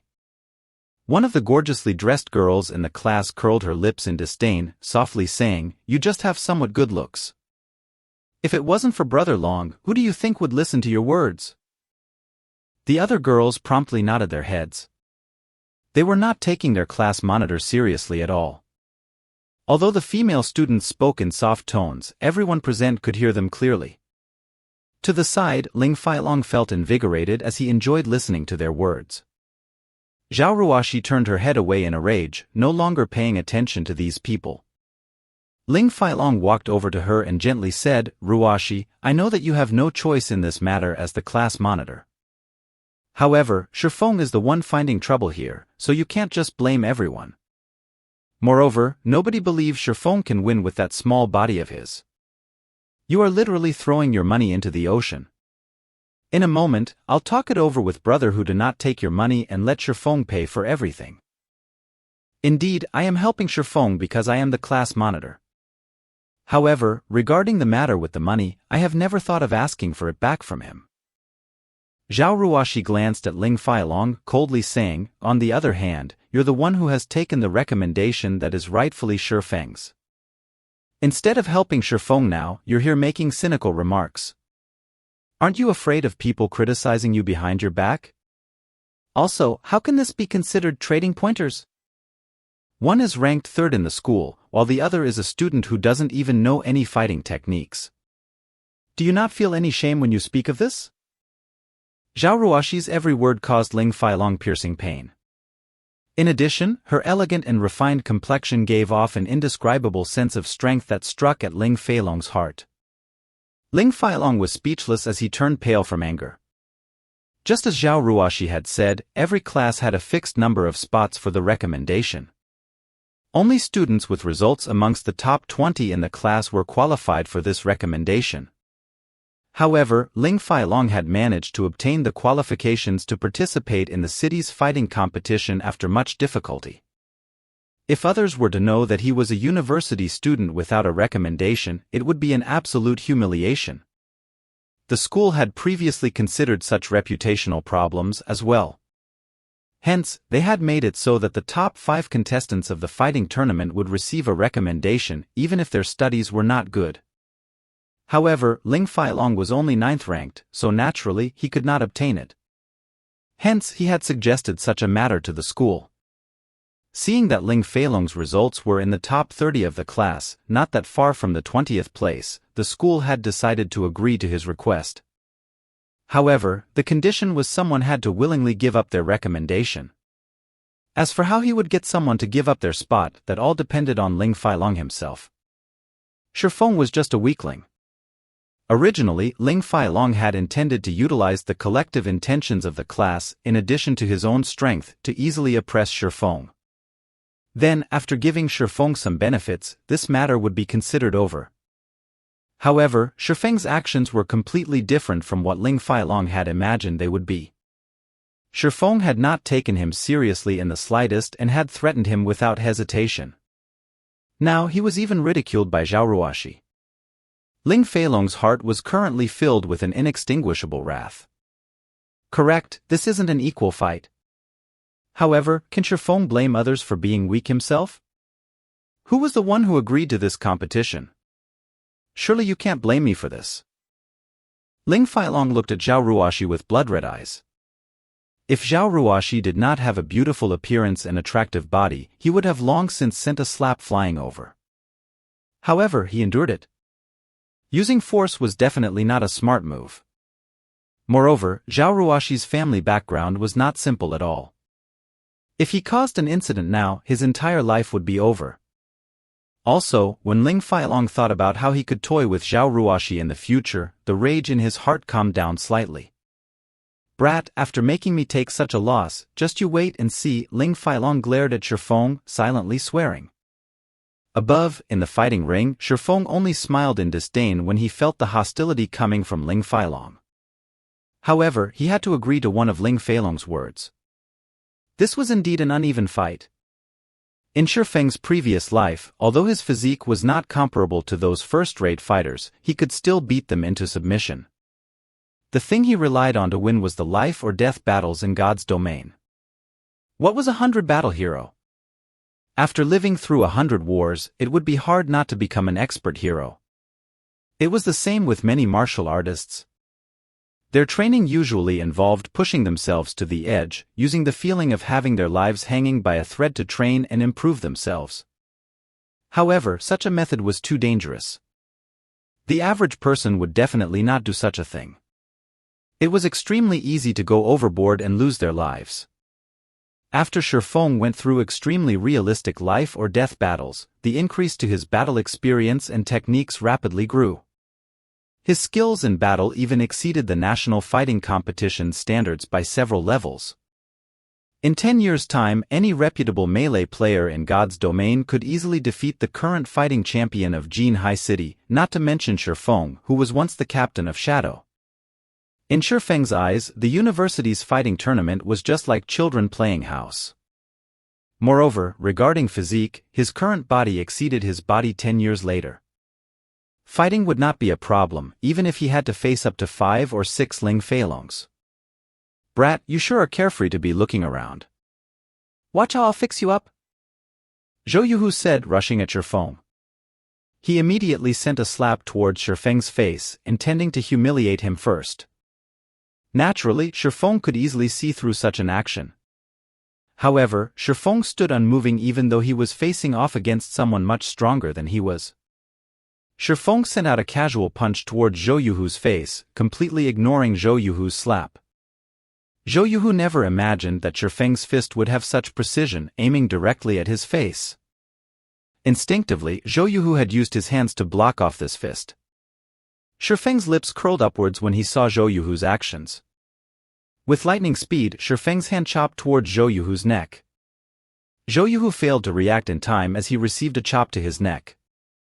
With the precision of a surgery blade, Shifeng's hand hacked at a major artery in Zhou Yuhu's neck. Suddenly, Zhou Yuhu felt his vision blurring. There was a sense of suffocating as Zhou Yuhu felt all his strength leaving his body. Shifeng did not give Zhou Yuhu time to catch his breath. Immediately, he sent another punch flying towards the side of Zhou Yuhu's abdomen. Zhou Yuhu wanted to block the attack, but his body refused to listen to his thoughts. He could only feel a stabbing pain in his intestines as a stream of yellowish liquid shot out from his mouth. Zhou Yuhu's vision became a blur. He could not cry out, even if he wanted to. Zhou Yuhu's body instinctively wished to fall, but Shifeng did not give him such a chance. Fist after fist landed on Zhou Yuhu's abdomen, followed by a few more landing on his ribs. After receiving a series of consecutive punches, the acidic juices in Zhou Yuhu's stomach had been completely drained out of his mouth. Then his body fell to the ground like a dead dog. The entire arena suddenly became silent. Everything had happened all too quickly. It was so quick that not one person had even reacted. Only after Zhou Yuhu was laying on the ground did the judge of the match finally react. Immediately, he declared the end of the fight and Shifeng, the winner of it. At the same time, he hurriedly ran over to Zhou Yuhu's side to check on him. The judge truly could not imagine it. Zhou Yuhu, the third-ranking student in the university's fighting competition, was not even a match for such a weak-looking youth. By no means was Zhou Yuhu too weak. Instead, the weak-looking youth was just too strong. After watching several of Zhou Yuhu's matches, the judge knew that he was very strong. At the very least, it would not be easy for the judge to deal with him. After looking at Zhou Yuhu's injuries, the judge was dumbfounded. Shifeng's techniques were just too horrifying. Every one of his moves was perfectly measured, breaking only 2 to 3 of Zhou Yuhu's ribs but not heavily injuring him. Zhou Yuhu only needed more than a month's time for his chest to heal up. Seeing Zhou Yuhu unmoving on the ground, it was clear he had lost consciousness. The teacher then reported that Zhou Yuhu had no major injuries and he would wake up in a moment. However, his injuries still needed to be tended to. Also, he had to rest for more than a month. As for the city's fighting competition that would be held in 3 weeks, Zhou Yuhu could forget about joining. Everyone's sights shifted toward Shifeng. They looked at his thin and weak body, sucking in a cold breath when they recalled the explosive and terrifying strength it was capable of displaying. When they thought about the words they said to Shifeng before, cold sweat started pouring out from their backs without stop. Currently, the expression in the male students' eyes as they looked at Shifeng had completely changed. There was no longer any ridicule or contempt contained within them. Instead, there was a deep fear. The third-ranking student in the school was actually defeated in a single exchange. Who else could become Shifeng's opponent? If Shifeng wished to take care of them, the consequences they would face would be unimaginable. On the other hand, they had actually dared to gift Shifeng's recommendation to Ling Feilong. Thinking up to this point, the hearts of the hot-blooded warriors from before started to beat madly. Under the Central Brain's witness, Shifeng received the membership card for the Big Dipper Training Center and 10,000 credits. Following which, he circled a glance at the people below the ring.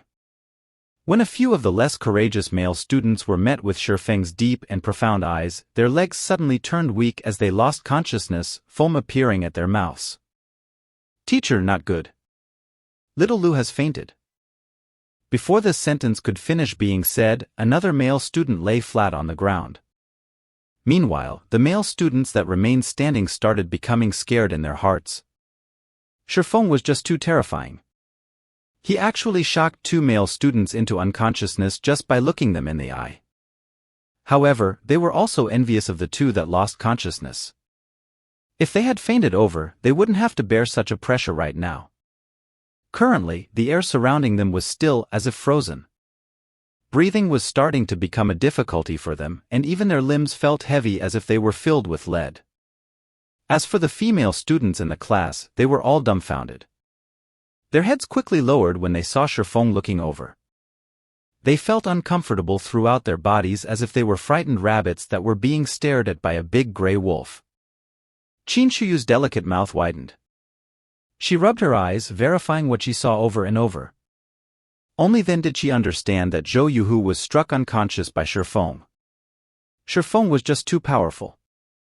Why had she never discovered so before? If she could be with a man such as this, her sense of security would be off the charts. Just thinking about it had made her happy. As for money, that would not be a problem. Just based on his strength alone, Shifeng could definitely get into the city's fighting tournament. Entering into the top 10 would also not be a problem. When that time came, there would definitely be many requests for him to become a celebrity spokesperson. When Qin Shuyu saw that Shifeng was looking over, she slightly tidied up her clothes and hair, appearing neat and moving. She also revealed deep cleavage, feebly saying, "Brother Feng, it's noon already. I know a good restaurant that has a great environment and good tasting food. I'll treat you, so let's go there and have a try." However, Shifeng did not pay Qin Shuyu any attention. Instead, he was looking for Zhao Ruoshi. When he found Zhao Ruoshi, he immediately walked over, completely ignoring Qin Shuyu. Seeing Shifeng's cold and indifferent eyes, Qin Shuyu suddenly felt she had lost something very important. It was as if a knife stabbing at her heart. She regretted being blind and foolish when she was in high school. "Class monitor, here's your 10,000 credits. I'll repay the remaining 10,000 credits as fast as I can." Shifeng handed the money over, speaking with a calm smile. Tochka.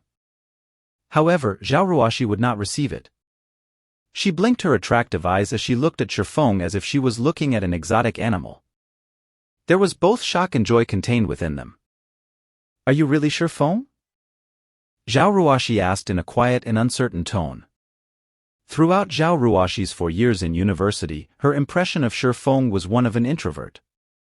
He was often bullied by others. He also appeared very prideful, never receiving help from others. He was like an injured little wolf, licking his own wounds alone. She had never imagined Shifeng's actions today would have such a great difference from before. She now viewed Shifeng in a completely new light. Shifeng had turned from being a little wolf into a slumbering dragon. He was unassuming when slumbering, but amazing when he took action. Even Zhao Yuhu, the third-ranking student in the entire university, was no match for him. If he had entered the school's fighting tournament, he might have already become the champion by now. Of course I am Shifeng. Class monitor, why would you ask such a question? Could it be that I am just too handsome and different from my previous appearance? Shifeng joked. He naturally understood Zhao Ruoxi's thoughts. He had attracted too much attention today. However, even Shifeng himself did not wish for such a situation to occur. The developments up to this point were all unintentional. TCH, don't get cocky. You are just barely able to enter my eyes. Zhao Ruoxi immediately snatched the money from Shifeng, her fair and delicate face revealing a calm smile. As if she had thought of something, she quietly said, "The fellowship party hosted by the university is in 10 days. There will also be the upper echelons of well-known corporations in Jin High City attending the party. Aren't you trying to find a profitable career? This is a good chance, so you should consider attending." The moment Zhao Ruoxi finished speaking, she thought of Shifeng's financial situation. He definitely did not have the money to attend the party. Hence, she quietly said, "As for the fee required to participate in the fellowship party, I can pay it for you." Shifeng gave Zhao Ruoxi's words some thought. The fellowship party hosted by Jin High University annually was a big event, and that person might even participate in this party. Hence, Shifeng nodded his head in agreement, saying, "Thank you, class monitor. I'll go. As for the participation fee, I'll pay that myself." Zhao Ruoxi was slightly glad when she heard Shifeng agreeing to go. However, there was an indescribable sense of disappointment when she heard Shifeng saying that he would pay the participation fee on his own. The conversation between the two was also heard by everyone else. However, everyone doubted their hearing when they heard their class monitor, Zhao Ruoxi, actively invite Shifeng to the fellowship party. She was even willing to pay for his participation fee. Zhao Ruoxi was a truly beautiful woman, only she normally made no efforts to enhance her looks with makeup. Her clothing was also very common. However, it was still unable to mask her elegant and refined face and exquisite body. As long as she dressed herself up somewhat, even the school's top beauty might not be her match. Hence, there were quite a few rich and influential men who tried pursuing Zhao Ruoxi. However, every one of them was rejected. Ling Failong was the only one who had managed to shorten the distance between them after much difficulty. However, it was only to the degree of getting Zhao Ruoxi to treat him somewhat better. Zhao Ruoxi's pridefulness was clear to behold. Now, however, Zhao Ruoxi had actively invited Shifeng. It was an absolutely jaw-dropping scene. With such a beauty inviting them, who could refuse? However, Shifeng had tactfully rejected Zhao Ruoxi's kind intentions. By the side, the wrathful flame in Ling Feilong's heart burned madly as he listened in on the two's conversation. Shifeng, one must properly know one's own worth. There will be many great figures of Jin High City attending the fellowship party. Just based on the clothes you are wearing, the security might even chase you away. At that time, you'll embarrass everyone in our class, Ling Feilong mockingly said. You don't have to worry about this point, fellow student Ling Feilong. Shifeng turned to look at Ling Feilong. He pointed towards the ring, a cold glint flashing past his eyes as he coldly said, "On the contrary, didn't you say you wanted to teach me how to become a proper person before? This place is the fighting arena, so why don't we exchange some pointers? Teach me how to become a proper person." Shifeng. You. Don't get ahead of yourself. I am only following the suggestion of the entire class, Ling Feilong stuttered as he looked at Shifeng with hesitant eyes. He suddenly felt chills throughout his body, inadvertently retreating a step back. Having him exchange pointers with Shifeng was just digging his own grave. For those who have never participated in a fighting competition, they would not be able to know the true meaning and horror of the exchange between Shifeng and Zhou Yuhu. Zhou Yuhu was very powerful, and even Ling Feilong himself knew he was definitely not a match to Zhou Yuhu. However, Zhou Yuhu was still dispatched by Shifeng within a moment. This fight could not even be considered a proper fight. It was just a one-sided play. The suggestion of the entire class? Shifeng swept a glance towards his classmates standing to the side, coldly saying, "What were your suggestions?" Naturally, everyone would not stand on Ling Feilong's side. Even an idiot could tell how afraid Ling Failong was of Shifeng. Fine, I admit defeat. It was I who was blind. You tell me what's to be done. Ling Failong looked above the ring at the unconscious Zhou Yuhu, gritting his teeth while saying, if he were to come into conflict with Shifeng right now, he would not have any chance of resisting. He also did not believe that Shifeng would show mercy. If he had continued offending Shifeng, he would definitely be laying on a hospital bed for at least a month. When that time came, he would not be able to even participate in the city's fighting tournament, and such a loss was not something he was willing to bear. The 5,000 credits voucher for the Big Dipper Training Center awarded by the school, Shifeng demanded. The Big Dipper had the best nutritionist in Jinhai City. With this voucher, Shifeng could replenish the nutrients required by his body and quickly improve his physique. Ling Failong was extremely unwilling to give away the Big Dipper voucher. This was an item that could not be bought outside, even with 10,000 credits. After receiving the voucher, Shifeng left the fighting arena. Shifeng started training his body immediately after returning to his rented apartment. After tiring himself out, he looked for information related to God's domain and Jinhai City on the internet. He was making ample preparations for his future development plan. It was especially true for the fellowship party this time around. He had to prepare sufficient information before the fellowship started. Otherwise, it would be too hard to carry out his plan. When noon came, Shifeng ate his lunch and lay on the bed. He wore his virtual gaming helmet, starting his second day in God's domain. Dark clouds hovered over the skies of Red Leaf Town, surrounding the full moon that hung in midair. On the streets, magic lamps brightly lit up the town. Shifeng had just logged in. It was still nighttime in God's domain. A majority of the players were currently in the trade area, making the place very crowded. There were only a scant few experts who would hunt for monsters to level up at this time of day. During the daytime, the street of the trade area was desolate. However, that street had currently turned into a bazaar, bustling with noise and excitement. Players could be seen setting up stalls throughout the wide cobblestone street, and above their white sheets of cloth were some items required by auxiliary jobs and also a few pieces of common equipment. Buyers and sellers were bargaining with each other, and some faces even turned crimson over 1 or 2 coppers. System: the garrison armor you have placed on auction has been sold. After deducting the processing fees, a total of 5 silvers 31 coppers has been added to your inventory. System: the garrison armor you have placed on auction has been sold. After deducting the processing fees, a total of 5 silvers 67 coppers has been added to your inventory. System: the garrison armor you have placed on auction has been sold. After deducting the processing fees, a total of 5 silvers 98 coppers has been added to your inventory. Before Shifeng had taken a step forward, a series of auction house notifications from the system entered his ears. Shifeng casually selected the system notifications to appear, immediately becoming shocked. The garrison armor's value had totally exceeded Shifeng's estimates. Originally, Shifeng intended to have it sold for, more or less, 5 silvers. In reality, however, due to the competition and price growing fiercer, the garrison armor reached a maximum price of 6 silvers 42 coppers. The 11 garrison armors sold for a total of over 67 silver coins. The amount immediately turned Shifeng into the owner of a gold coin. He had become a goldenaire. At the current phase of the game, the purchasing power of a single silver coin was astonishing.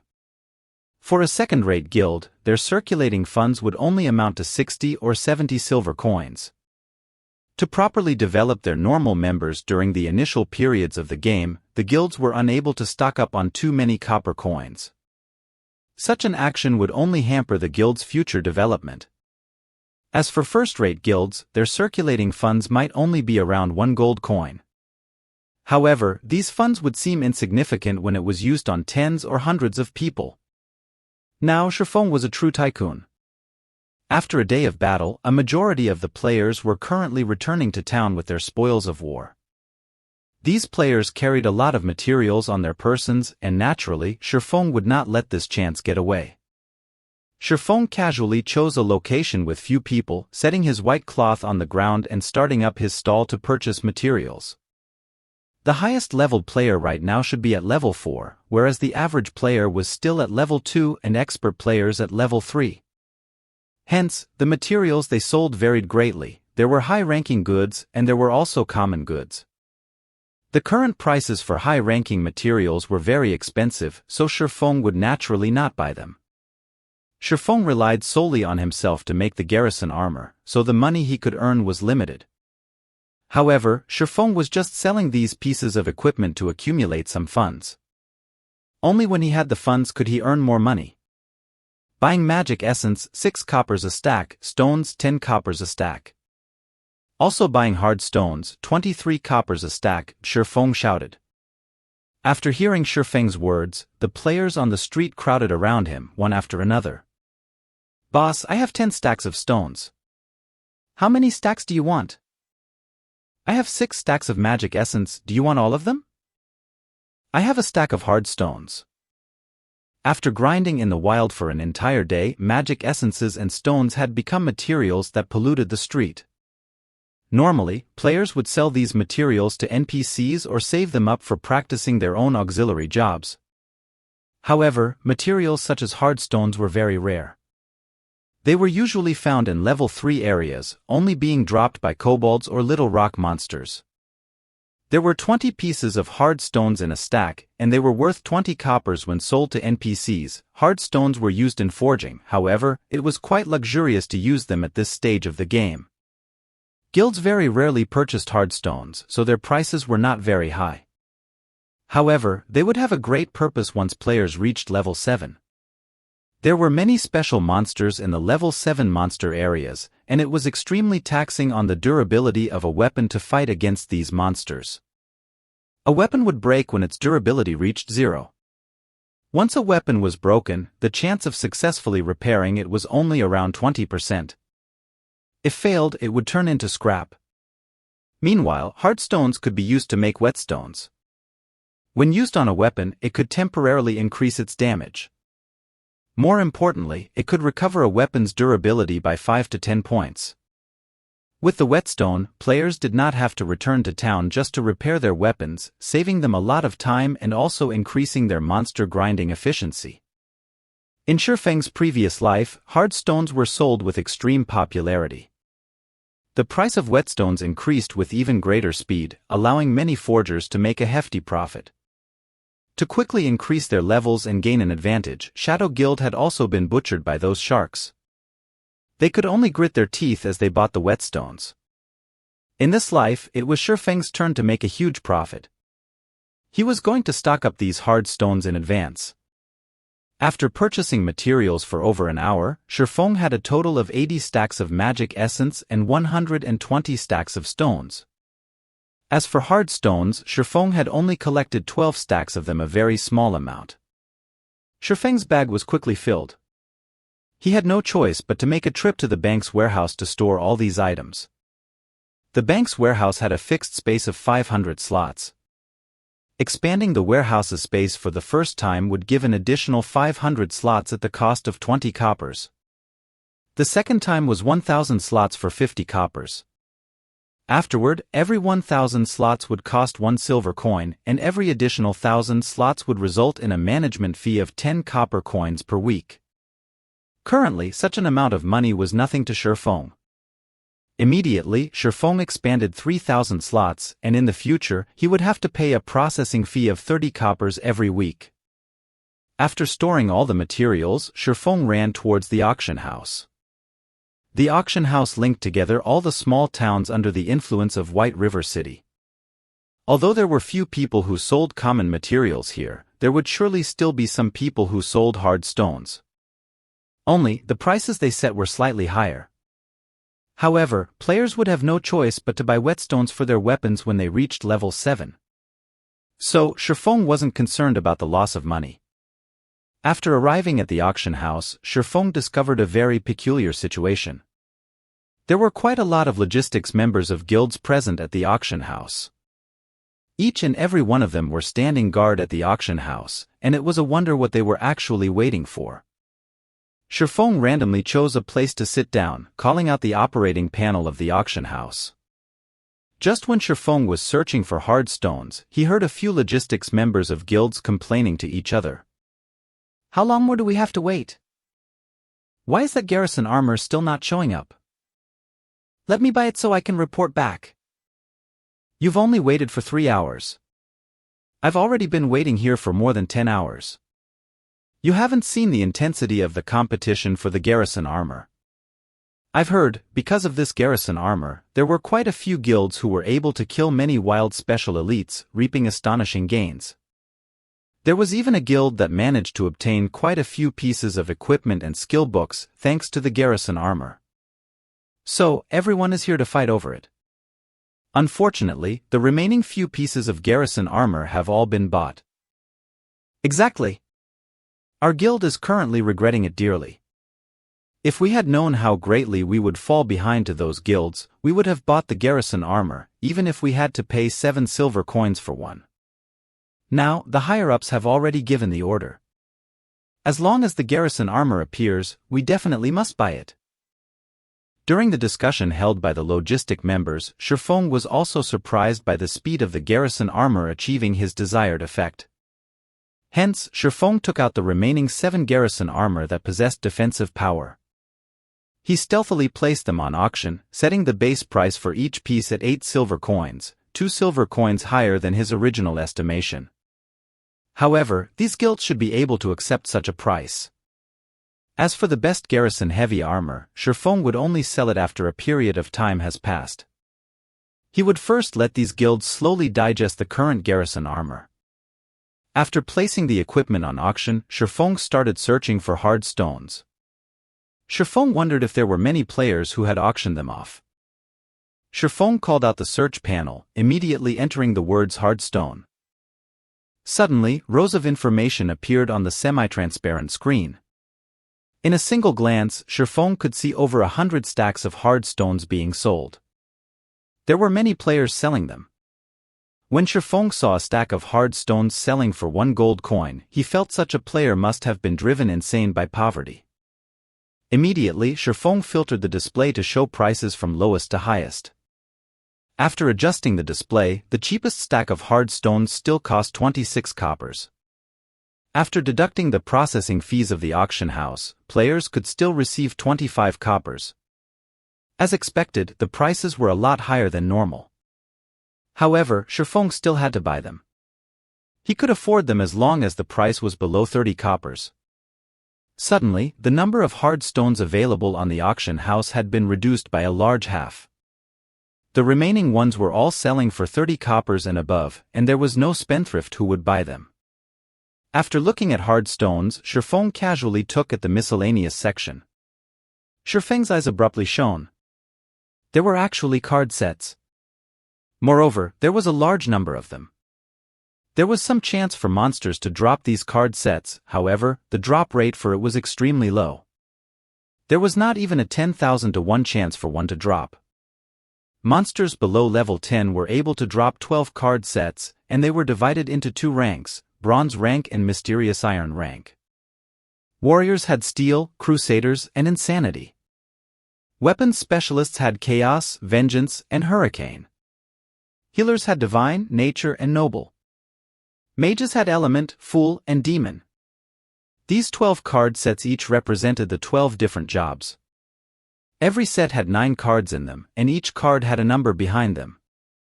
As long as a player could gather a complete set, they could exchange it for a piece of set equipment for the respective job. Back in those days, a majority of the players did not know what these card sets were for. Moreover, there was no introduction for these card sets. Players at that time simply kept these card sets in their bags or sold them at the auction house. Only when the normal mode of the 50-man level 10 dungeon near the city was cleared, did these players discover there was actually an NPC that would trade for these card sets. Depending on the rank of the card sets, they could be traded for either Bronze or Mysterious Iron set equipment. These set equipment were absolutely marvelous. A bronze set of equipment could rival an entire regular set of mysterious iron equipment, whereas a mysterious iron set of equipment could rival an entire regular set of secret silver equipment. So, these card sets that nobody cared about before suddenly turned ragingly popular overnight. Every card was sold at an astronomical price. Even so, many guilds were still frantic over them, constantly purchasing them. Meanwhile, there were hundreds of card sets currently displayed in front of Shifeng, yet there was actually nobody who wanted them. Each card was being sold at no more than 5 coppers, and even the maximum was 7 coppers. Shifeng bought them clean without hesitation. Shifeng did not think much of the cost. What's more, they would not increase in value even if he had left them in his bag. Using the money to grow money, now that was the way of the king. After Shifeng was finished with collecting hard stones and card sets, he was left with no more than 14 silver coins. Following which, Shifeng searched for skill books through the search panel. To determine a player's strength in God's domain, other than looking at their equipment, the number of skills they had learned was another factor. If a player possessed many skills, they could have a large variety of attack patterns to use in battle. An expert swordsman could usually utilize more than 20 skills in battle, whereas first-rate experts could use more than 40 skills in battle. As for the top-tier experts, they did not need to be mentioned.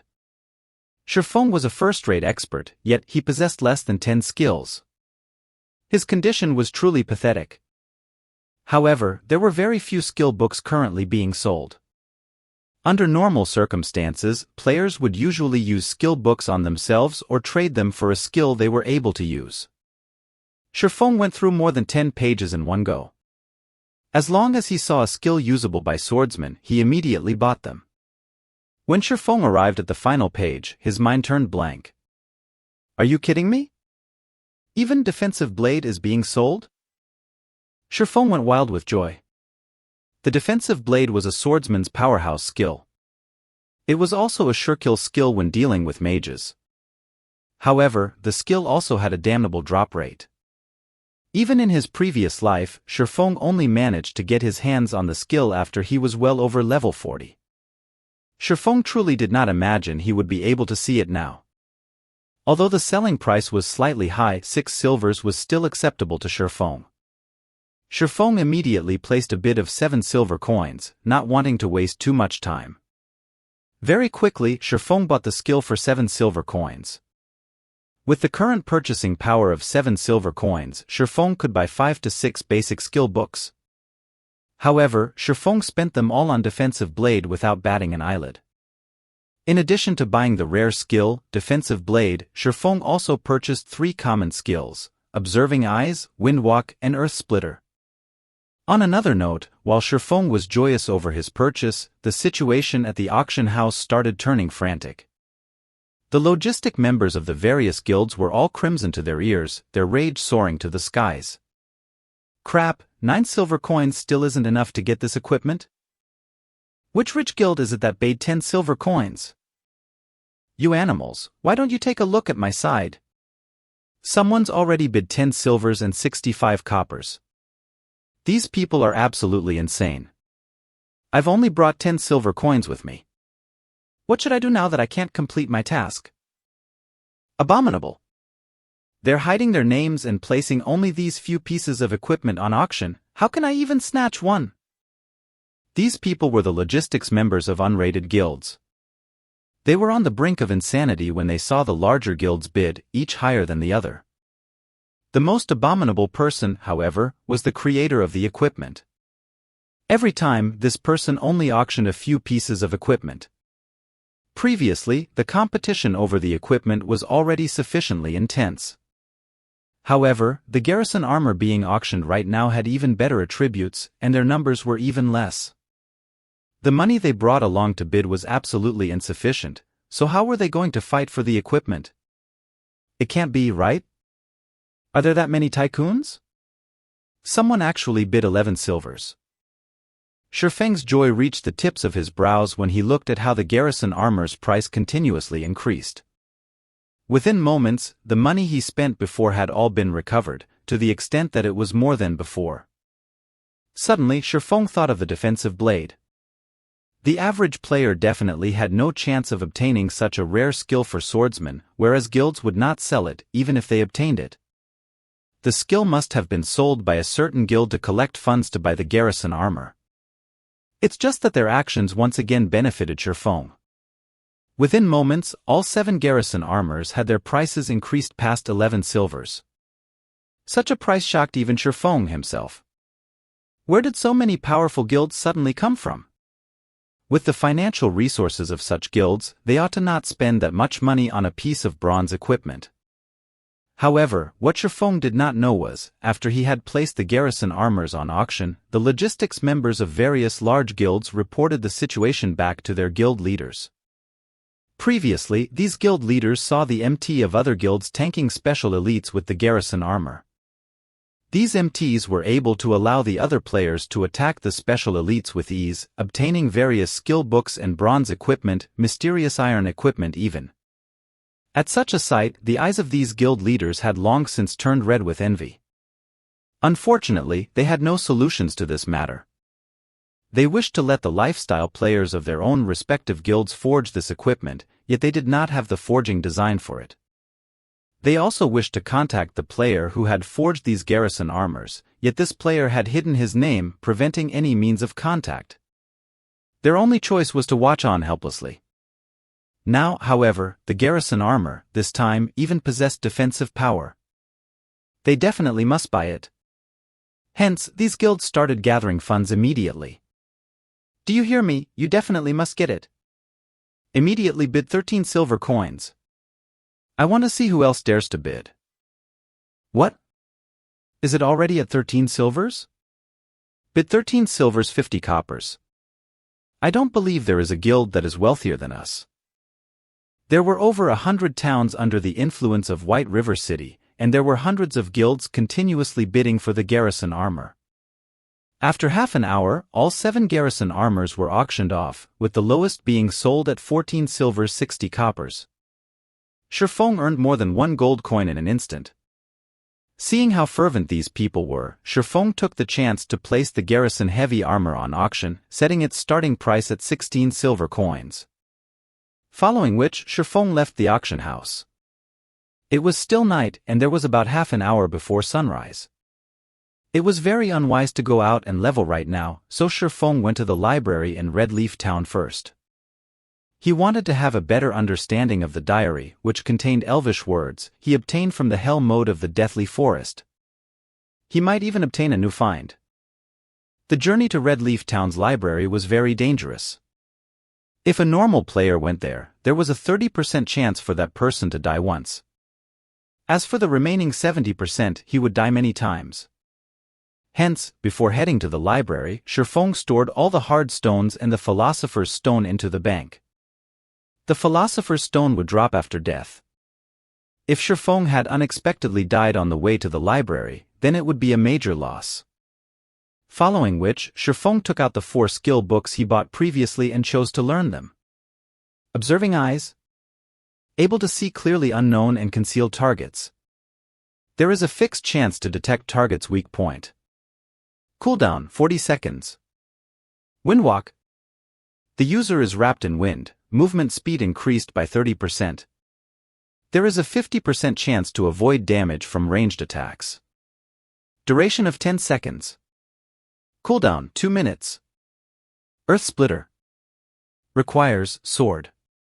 Causes 30 base damage to target after use, and based on the period of charging power between 0.2 seconds to 3 seconds, a maximum of 300% weapon damage can be increased. Attack range of 8 yards. Cooldown 1 minute. Defensive Blade. Requires sword. Normal attacks range increased by 10 yards after use. Able to block up to a maximum of 6 ranged attacks or 3 melee attacks. Duration of 25 seconds. Cooldown 3 minutes. With these new skills, Shifeng's survivability and attack potential greatly increased, thus, the danger of him going to the library was no longer great. Red Leaf Town's library was distanced far from the trade area. It was located in Red Leaf Town's slums. The slums were the second most popular location after the trade area. There were all sorts of people there, and it was a place where crooks mixed with the honest folk. It was also the favorite visiting location of some players, and this was due to the slum's alternative name. Paradise of the Fallen. The moment Shifeng entered the domain of this paradise, from the corners of the street, he discovered eyes filled with greed directed at him. These were the rats hidden in the darkness, the ones unaccepted by the light, and the wanderers of hell's boundaries. Oh!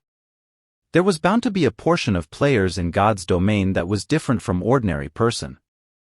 They were neither interested in conquering dungeons, nor were they interested in the excitement that came from adventuring and risking one's self. The only thing these players were interested in was banditry. They would kill other players and plunder their equipment, then they would sell it to others for a high price, making a bountiful amount of money. During daytime, these players would hunt for and plunder the players with good equipment. At night, they would return to the slums to dispose of their stolen goods, then party with the money they just earned. They would brag about their harvest to display their own strength, using the chance to elevate their position in the slums. Ordinary players would never set foot in this place. If they did not possess sufficient strength, the only result would be a return via death.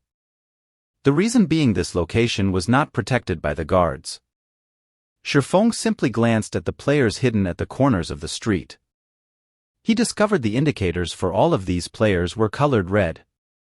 It was clear to see that they had done many kill and plunder deeds. Within God's domain, red players were not allowed to enter guarded areas.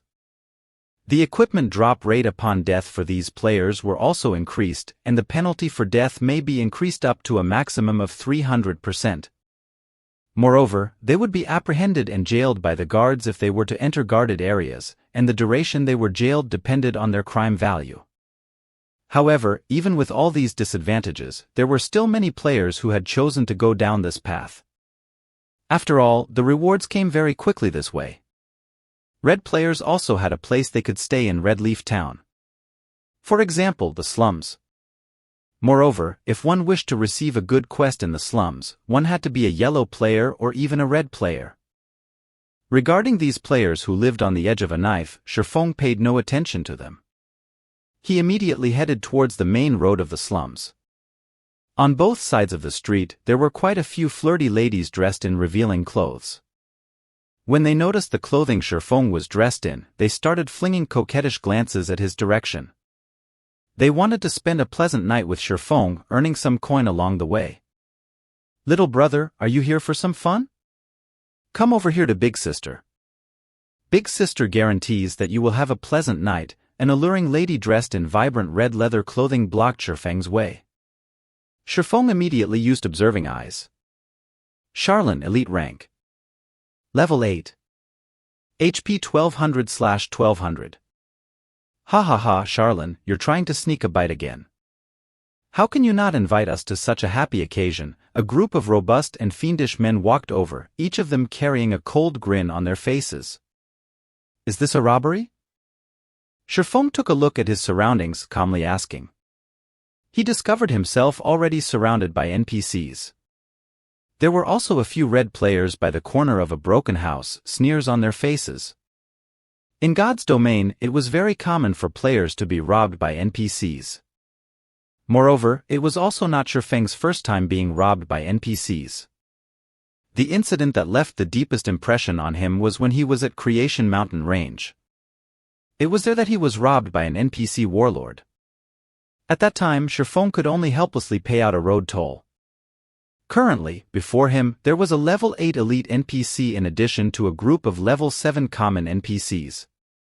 It was a scene very commonly to the slums, but Shifeng had nobody to blame but himself for coming to this place. "Brat, since you look like an upright person, we won't trouble you too much. Hand out 5 silver coins and we'll let you pass. Otherwise, we'll personally take action," a scarred man said with a sneer. "Then come over here and get it," Shifeng sneered as he pulled out the abyssal blade. "If you were to pay the road toll, then congratulations. Not only would you lose your money, but you also had to lose your life. You would lose at least a piece of equipment that was on your person." This was the reason why normal players had a 30% chance of dying once in the slums. If you wanted these NPCs that wandered the boundaries of darkness to uphold their promise, there was definitely something broken with your brain. Charlene's attractive face revealed a trace of malevolence. Brat, you are courting death, a level 7 blade-wielding man rushed at Shifeng. Shifeng stabbed the abyssal blade towards the man without hesitation. Double chop, chop, thundering flash, earth splitter. Sword slash after sword slash pierced through the man's neck and heart. With a body fully geared with bronze equipment combined with the abyssal blade's attack power, Shifeng's attacks had immediately reduced the man's 750 HP down to 0. Still want to continue? Shifeng glanced at the surrounding NPCs, sneering. The NPCs were all shocked by Shifeng.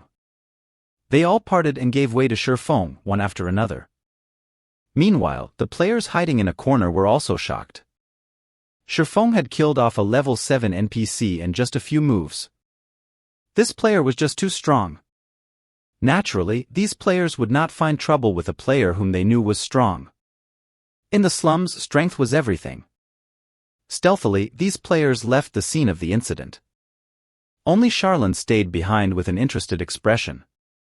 Little brother, you are really powerful. You've made Big Sister truly admire you. I wonder where you are headed? Big Sister can guide you there and save you a lot of trouble, whereas you only have to pay a very small price. Charlene walked toward Shifeng, offering with a calm smile. No need to trouble yourself. I'm familiar with the way to the library. Shifeng did not wish to get entangled with these NPCs. He only wished to search for clues regarding the Elven Diary. Charlene smiled with even more joy when she heard Shifeng decline. I am the librarian, Charlene. You can ask me matters regarding the library. There is no one more familiar with it than myself. Charlene puffed out her prided twin peaks, smiling sweetly. Isn't Red Leaf Town's librarian a holy sister? Shifeng did not believe her. Oh? Are you talking about this? Charlene took out a set of nun's clothing and changed into it within an instant. Suddenly, her wild demeanor completely vanished. She was like an angel that had descended to the world, incomparably divine. Her presence made others desire repentance before her. At the same time, the information that Charlene displayed had changed. Holy Sister Charlene, Divine Official. Level 20. HP 10,000/10,000. Shifeng was also shocked. What kind of situation was this? Even NPCs had a side job? Shifeng was still slightly unable to accept Charlene's makeover. However, Shifeng could be considered lucky for being able to meet the rumored librarian. According to the information he knew, the librarian of Red Leaf Town was full of mystery, her whereabouts unknown. Shifeng never imagined the librarian to be the female NPC who participated in a robbery against him. If Shifeng had truly started a fight with Charlene just now, the consequences would be unimaginable. What did playing the pig to eat the tiger mean? Charlene was definitely a veteran in this field. Divine Official was the Tier 3 job advancement for an oracle. In the case of swordsman, it was called Sword King, whereas between these two was the Sword Master. Even if a Divine Official was only level 20, she could still easily dispatch a level 50 lord. Perhaps Charlene was the most powerful NPC in all of Red Leaf Town. Hee, do you believe me now? Charlene giggled at Shifeng. Her entire body radiated a golden glow as if she were the reincarnation of Mother Mary. Since you have some business with me, let's talk about it at the library. System: player has activated the epic quest, Darkness Descends. Contents unknown. Shifeng stumbled suddenly when he heard the system notification, nearly falling. What was the reason for him to actually trigger this epic quest? Darkness Descends was the famous epic quest of God's domain. From the information he collected from the internet and Shadow, the difficulty for completing this epic quest was truly unimaginable. Of course, the rewards were also unimaginably bountiful. In Shifeng's previous life, the person who completed this epic quest was the Spirit Emperor, Fantasy Extinguisher. He was a legendary character amongst summoners. He was globally ranked within the top 20 summoners and top 500 in the entire game during the peak of God's domain. Although he was only ranked within the top 500 within God's domain, it should not be looked down upon. The entire world had a total population of 100 billion. Although there were only 100 million players in God's domain currently, this number would increase past 10 billion in a year. In 3 years, the number of players playing God's domain would go past 30 billion. Being able to rank within the top 500, Fantasy Extinguisher was definitely an amazing expert. However, the thing that made Shifeng feel odd was why this epic quest was found here. Fantasy Extinguisher's starting location was not in Starmoon Kingdom. Instead, it was in Black Dragon Empire, which was far from Starmoon Kingdom. Black Dragon Empire was far more powerful than Starmoon Kingdom. Its landmass was 3 times that of Starmoon Kingdom's. The competition between players and guilds there was much fiercer. Could it be a reward for getting the first clear on the hell mode of a dungeon? Shifeng silently guessed as he followed Charlene. He felt it was a great possibility. Otherwise, why would an epic quest that should be found in Black Dragon Empire be found here in Starmoon Kingdom? At this moment, Shifeng's system communication rang. Shifeng took a look at the caller, learning it was Gentle Snow contacting him. "Miss Snow, do you have business with me?" "Seeing that you're logged on, I have something to tell you," Gentle Snow spoke in a very indifferent tone. She was like mysterious ice, unchanging even after 10,000 years and had no interest towards anything at all. "I'm in need of money to purchase something, so I might need more time to return the 15 silvers that I owe you. At the latest, I will return it to you by the end of today." "All right. If you are really in a bind, tomorrow is fine as well," Shifeng calmly replied. He no longer paid any heed to the 15 silver coins Gentle Snow owed him. Currently, he had more than 1 gold coin on his person, and he was troubled over how to spend it. Gentle Snow was slightly surprised by Shifeng's indifference even toward that much money. However, since Shifeng had already said so, naturally, she would not be courteous to him. She softly thanked him, saying thank you. "However, aren't you afraid I won't return it, causing you to lose everything? You are the Snow Goddess. Why would you even try to cheat an average player of such a small amount of money?" Shifeng said with a grin. "Average? You dare call yourself average? Even I am shocked by the map and strategy you provided. We only spent an hour to clear the normal mode of the Deathly Forest, then went on to clear hard mode as well. Unfortunately, hell mode is just too hard. We could not clear it, no matter what." Gentle Snow faintly smiled, saying, "I am very curious as to how you all managed to clear hell mode. If you said it was due to your party members' help, I would not believe you. To conquer the hell mode of the Deathly Forest, she especially rushed over elite members of Ouroboros from other towns. However, they couldn't get past the first chieftain rank boss, Willy, no matter what they did. Willy's damage was especially terrifying. Even a shield warrior fully equipped with bronze equipment could not tank it. Gentle Snow truly could not understand how Shifeng's party had cleared hell mode. "Just lucky," Shifeng honestly said. "Since you don't want to say it, I still have to fight over a piece of equipment, so I won't speak with you any longer. Don't forget our dungeon appointment." Gentle Snow did not continue pursuing Shifeng about how he was able to clear hell mode. Just hard mode alone gave them a great harvest. Fight over equipment? Is it the garrison heavy armor? Shifeng casually asked. "And how did you know? Are you also fighting for this equipment?" Gentle Snow nodded her head while saying, "The attributes for this garrison heavy armor was too great. If they had this piece of equipment, there would not be much trouble when they entered the level 3 Wolfman dungeon."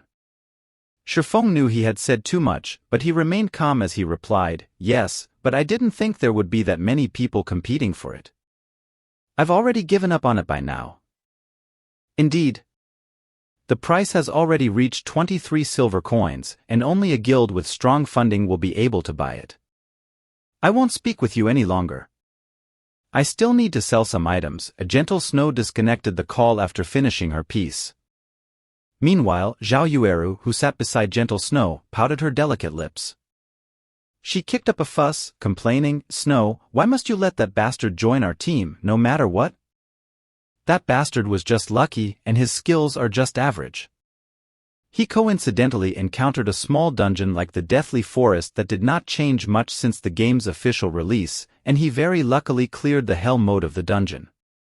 It would be pointless bringing him into the 20-man team dungeon.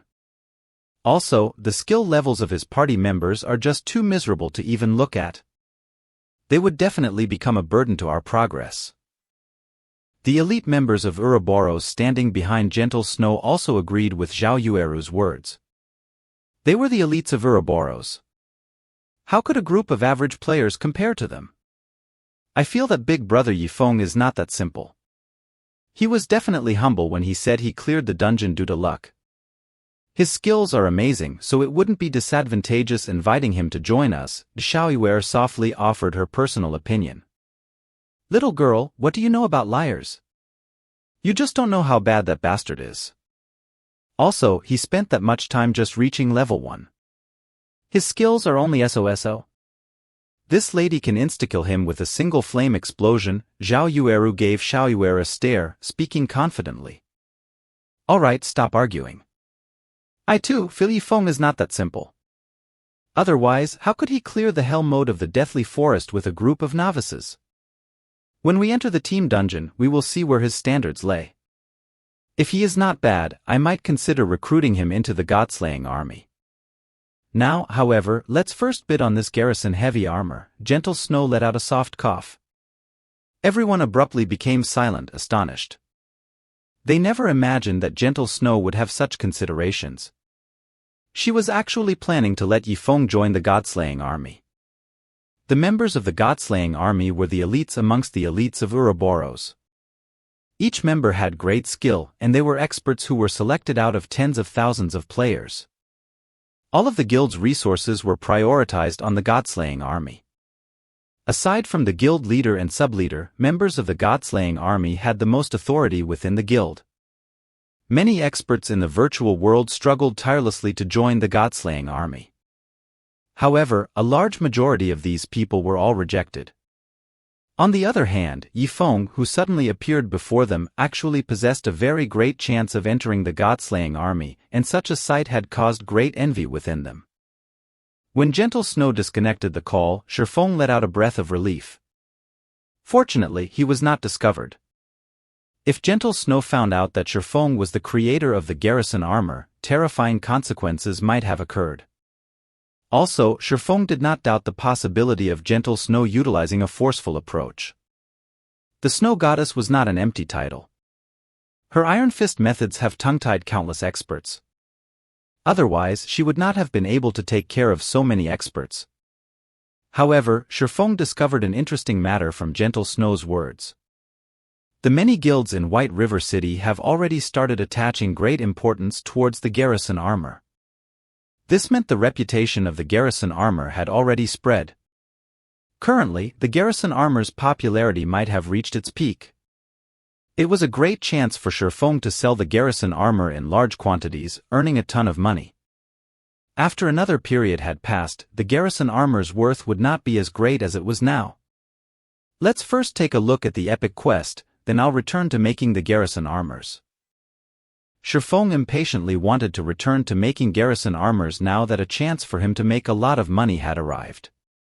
However, the epic quest currently before him was much more important. If he gave it up partway, he would definitely regret it for the rest of his life. This epic quest played a big role in allowing Fantasy Extinguisher a legendary achievement. Naturally, Shifeng would not let go of this chance meeting. After spending 20 minutes maneuvering along the narrow pathways of the slum area, Shifeng finally arrived at the library. On his way here, Shifeng discovered the wonder of having a divine official walking by his side in the slums. The NPCs who intended to rob him all backed away accordingly after seeing Charlin's attire. Otherwise, Shifeng would have needed to spend over an hour for this trip, continuously battling against these sewer rats. Moreover, these NPCs were literally dirt poor. Shifeng would not obtain any rewards for killing these NPCs, not even EXP. The library of Red Leaf Town had a withered appearance. The building only had 2 floors to it, and there was nobody present to manage it as dead leaves could be seen climbing the walls. Entering the library, dust and dirt covered the entire building. The books laying on the wooden table had long since been parceled up by a layer of dust. The library looked more like a haunted house than a place in which people once lived. Apologies. It has been a long time since anybody has visited, so I haven't been tidying up the place. Just sit wherever you want. Charlene faintly smiled as she pointed towards a dust-covered chair, not understanding that her action was very inappropriate. Revered divine official, I have come here because I wish to have this diary translated, Shifeng said, getting straight towards the point. His eyebrows slightly wrinkled when he looked towards the finger-thick layer of dust covering the chair. He truly did not wish to dirty his clothes. However, Charlene remained minding her own business as she searched for something on the bookshelf. It was like she did not hear Shifeng speak at all. Shifeng was long used to such behaviors, so he chose to remain silent. There were all sorts of NPCs in God's domain. It was especially true for important NPCs. Unique and bizarre behaviors were considered small matters. There were well-known NPCs that were much more damnable. These NPCs caused many first-rate guilds to curse their mothers. After waiting for 10 whole minutes, Charlene finally came out from the pile of bookshelves. In her hands she held a thick and tattered old book. I know why you are here. The moment you've set foot in the slums, I could sense the evil energy coming from your body, Charlene said gravely. She placed the tattered book on the table, causing all the dust in the building to abruptly soar. Let me have a look at the item. Shifeng naturally knew the diary triggered such a scenario. He took out the tattered diary from his bag, carefully passing it to Charlene. Charlene was not in a hurry to receive the diary. Instead, she chanted out a phrase of divine words. Suddenly, streaks of golden divine words wrapped around the diary.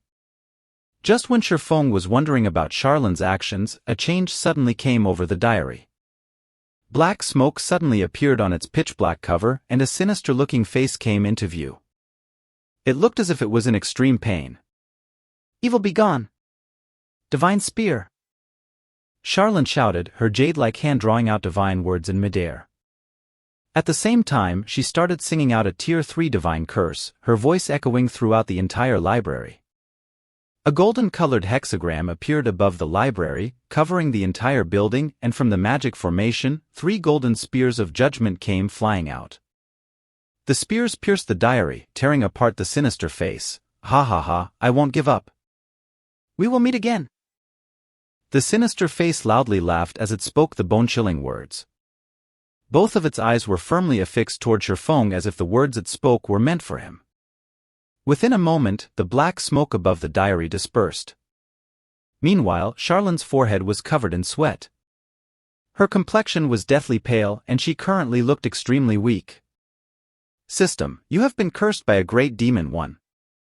All attributes reduced by 50%, experience received from killing monsters reduced by 95%. System, you have been eyed by a great demon. The phantom of the great demon will come for you in 30 days. If you are killed by the phantom, your body will be taken over by the great demon. Crap. Make it more ruthless, why don't you? Regardless of how self-restrained he had been, Shifeng could not help but curse when he saw this notification. When compared to human standards, a great demon was the equivalent of a Tier 4 job. It was on the same level as a sword emperor. Although it was just a phantom, it would still require Charlene, who had a Tier 3 job, to handle it. However, instead of aiming for Charlene, the great demon actually went for a bystander and a minor character like Shifeng. With this curse around, how would he be able to level up? Not to mention the 50% reduction in attributes. It had caused his attributes to sink down to the level of an average player. It would be a problem if he wanted to kill monsters of a higher level. He also had to face the phantom of the great demon. Miss Charlene, are you alright? Although he was cursed, Shifeng still spoke politely. Charlene shook her head slightly, speaking with a smile, nothing too bad. I never imagined that you would actually bring such a terrifying item. You've weakened me quite a bit. However, the problem has been resolved now. If you had dragged on for a few more days, your body might have been possessed by the great demon and your body would suffer in hell for all eternity. Thank you, Miss Charlene. If it weren't for you, I might have already been dead. Although Charlene's words felt somewhat wrong, Shifeng had still thanked her. He rejoiced at the fact that he had come to the library without delay. Otherwise, he would truly be finished. However, the problem right now had yet to be resolved. No need for thanks. This diary is not as simple as it seems. It is a key. In it records the method to unlock the curse on a gate. Your job now is to find this gate, enter through it with this diary, and find the Bible of Darkness that is kept within. I can destroy the Bible of Darkness as long as you retrieve it for me. Once it is destroyed, the great demon would not be able to descend, Charlene explained. System, Epic Quest, Darkness Descends accepted. Find and destroy the Bible of Darkness and prevent the great demon from descending.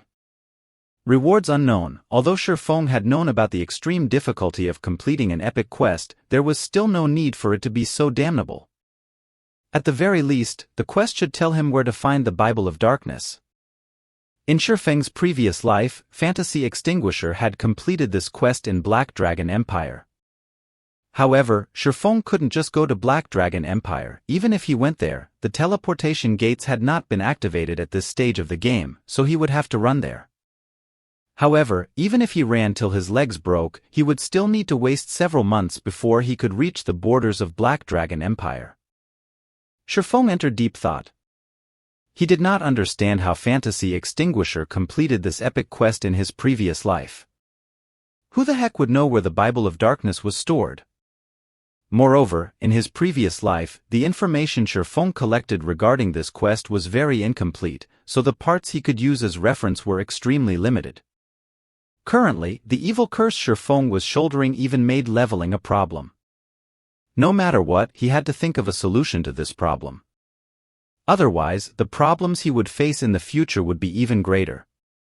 Esteemed Miss Charlene, I am now cursed by the demon. Do you have any methods to resolve it? Shifeng calmed his heart. He turned to look at Charlene, who was currently in a delicate state, asking, also, where can I find the Bible of Darkness? Even just a clue is helpful. Hearing Shifeng's series of questions, a bright smile appeared on Charlene's pure countenance. You sure have a lot of questions, huh, you little bastard? It's not like I don't have a method to resolve your curse. However, you should know, to get something, you have to give something in return.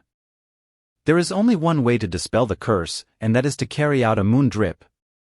The moon drip is a ceremony that can dispel all magic and curses in the world. However, many materials are required to carry out this ceremony. I will provide the materials required, but in return, you have to pay 3 gold coins as remuneration for my services. If you wish to obtain a clue to the Bible of Darkness, you have to pay an additional 10 gold coins as an information fee.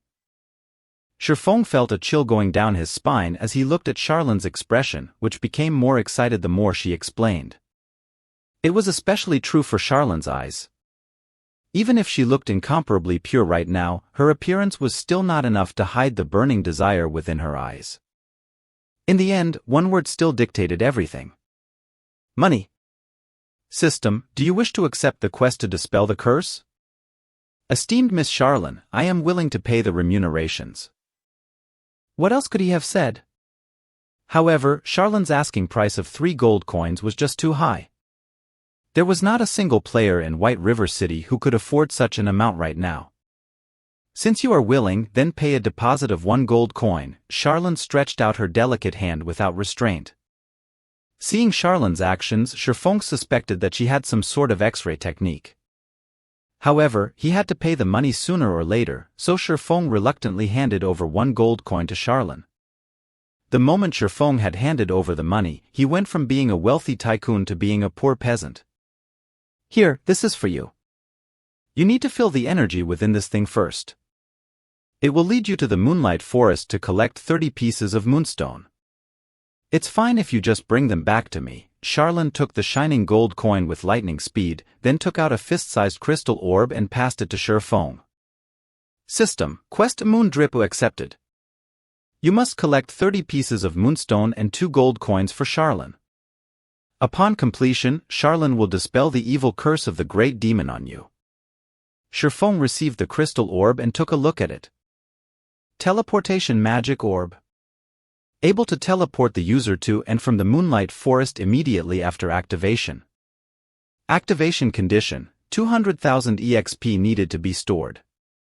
200,000 experience points were enough to let the average player rise from level 0 to level 7 within an instant. To Shifeng right now, such an amount was asking for his life. Currently, the experience he obtained from killing monsters would be reduced by 95%. He would obtain absolutely no experience from killing monsters of the same level. As for elites, he would just be able to obtain around 10 EXP for killing one that was a level higher. That meant he would have to kill 20,000 elites that were one level higher than him to collect 200,000 EXP. How long would it take for him to kill that many? Moreover, there weren't even that many elite monsters in Red Leaf Town. It really is worthy of being called an epic quest? The difficulty is truly insane, Shifeng bitterly laughed.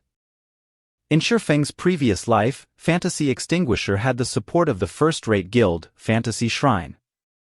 So, he was able to complete the quest after much difficulty. However, Shifeng did not have the support of a first-rate guild. It would be extremely difficult if he wanted to complete the quest. However, as long as Shifeng completed it, the rewards would easily outshine the troubles. The rewards for this epic quest resulted in Fantasy Extinguisher's fame. Niai. Although Shifeng did not have a first-rate guild supporting him, he was a reincarnated person. He still had quite an advantage over the other players. At the very least, he would not lose out to the first-rate guilds regarding earning money. It looks like I can only return and forge garrison armors for now. Shifeng kept the crystal orb and left the library. He planned to first earn enough gold coins before thinking of a way to store up 200,000 EXP. The sky outside was already bright by the time Shifeng returned to the trade area. Many players already left to kill monsters and level up, emptying the streets by quite a bit. Shifeng immediately went to the bank to retrieve the forging materials and the Philosopher's Stone. Just when Shifeng was headed to the Forging Association, a notification came from the system. System: the garrison heavy armor you have placed on auction has been sold. After deducting the processing fees, a total of 31 silvers 53 coppers have been added to your bag space. Is it worth that much? Shifeng was shocked. The level 3 garrison heavy armor was just a piece of equipment that had similar attributes to a mysterious iron equipment. At most, it was worth 20 silver coins. Now, however, it had been sold for over 30 silver coins. One could just imagine how frantic these guilds were towards the garrison heavy armor. Shifeng's enthusiasm was further boosted with the arrival of this information. He could not help but wish he could immediately forge 100 pieces of garrison armor, selling them and making a big profit. Hence, Shifeng activated Windwalk as he rushed towards the Forging Association. Without hesitation, Shifeng reserved an intermediate forging room for 20 hours. If he did not reap the money of those guilds right now, he would not be doing justice towards his own reincarnation. Inside the forging room, Shifeng refined all the stone he collected, going all out as he forged the garrison armors. When the first garrison armor was successfully forged. System: garrison armor has been successfully forged.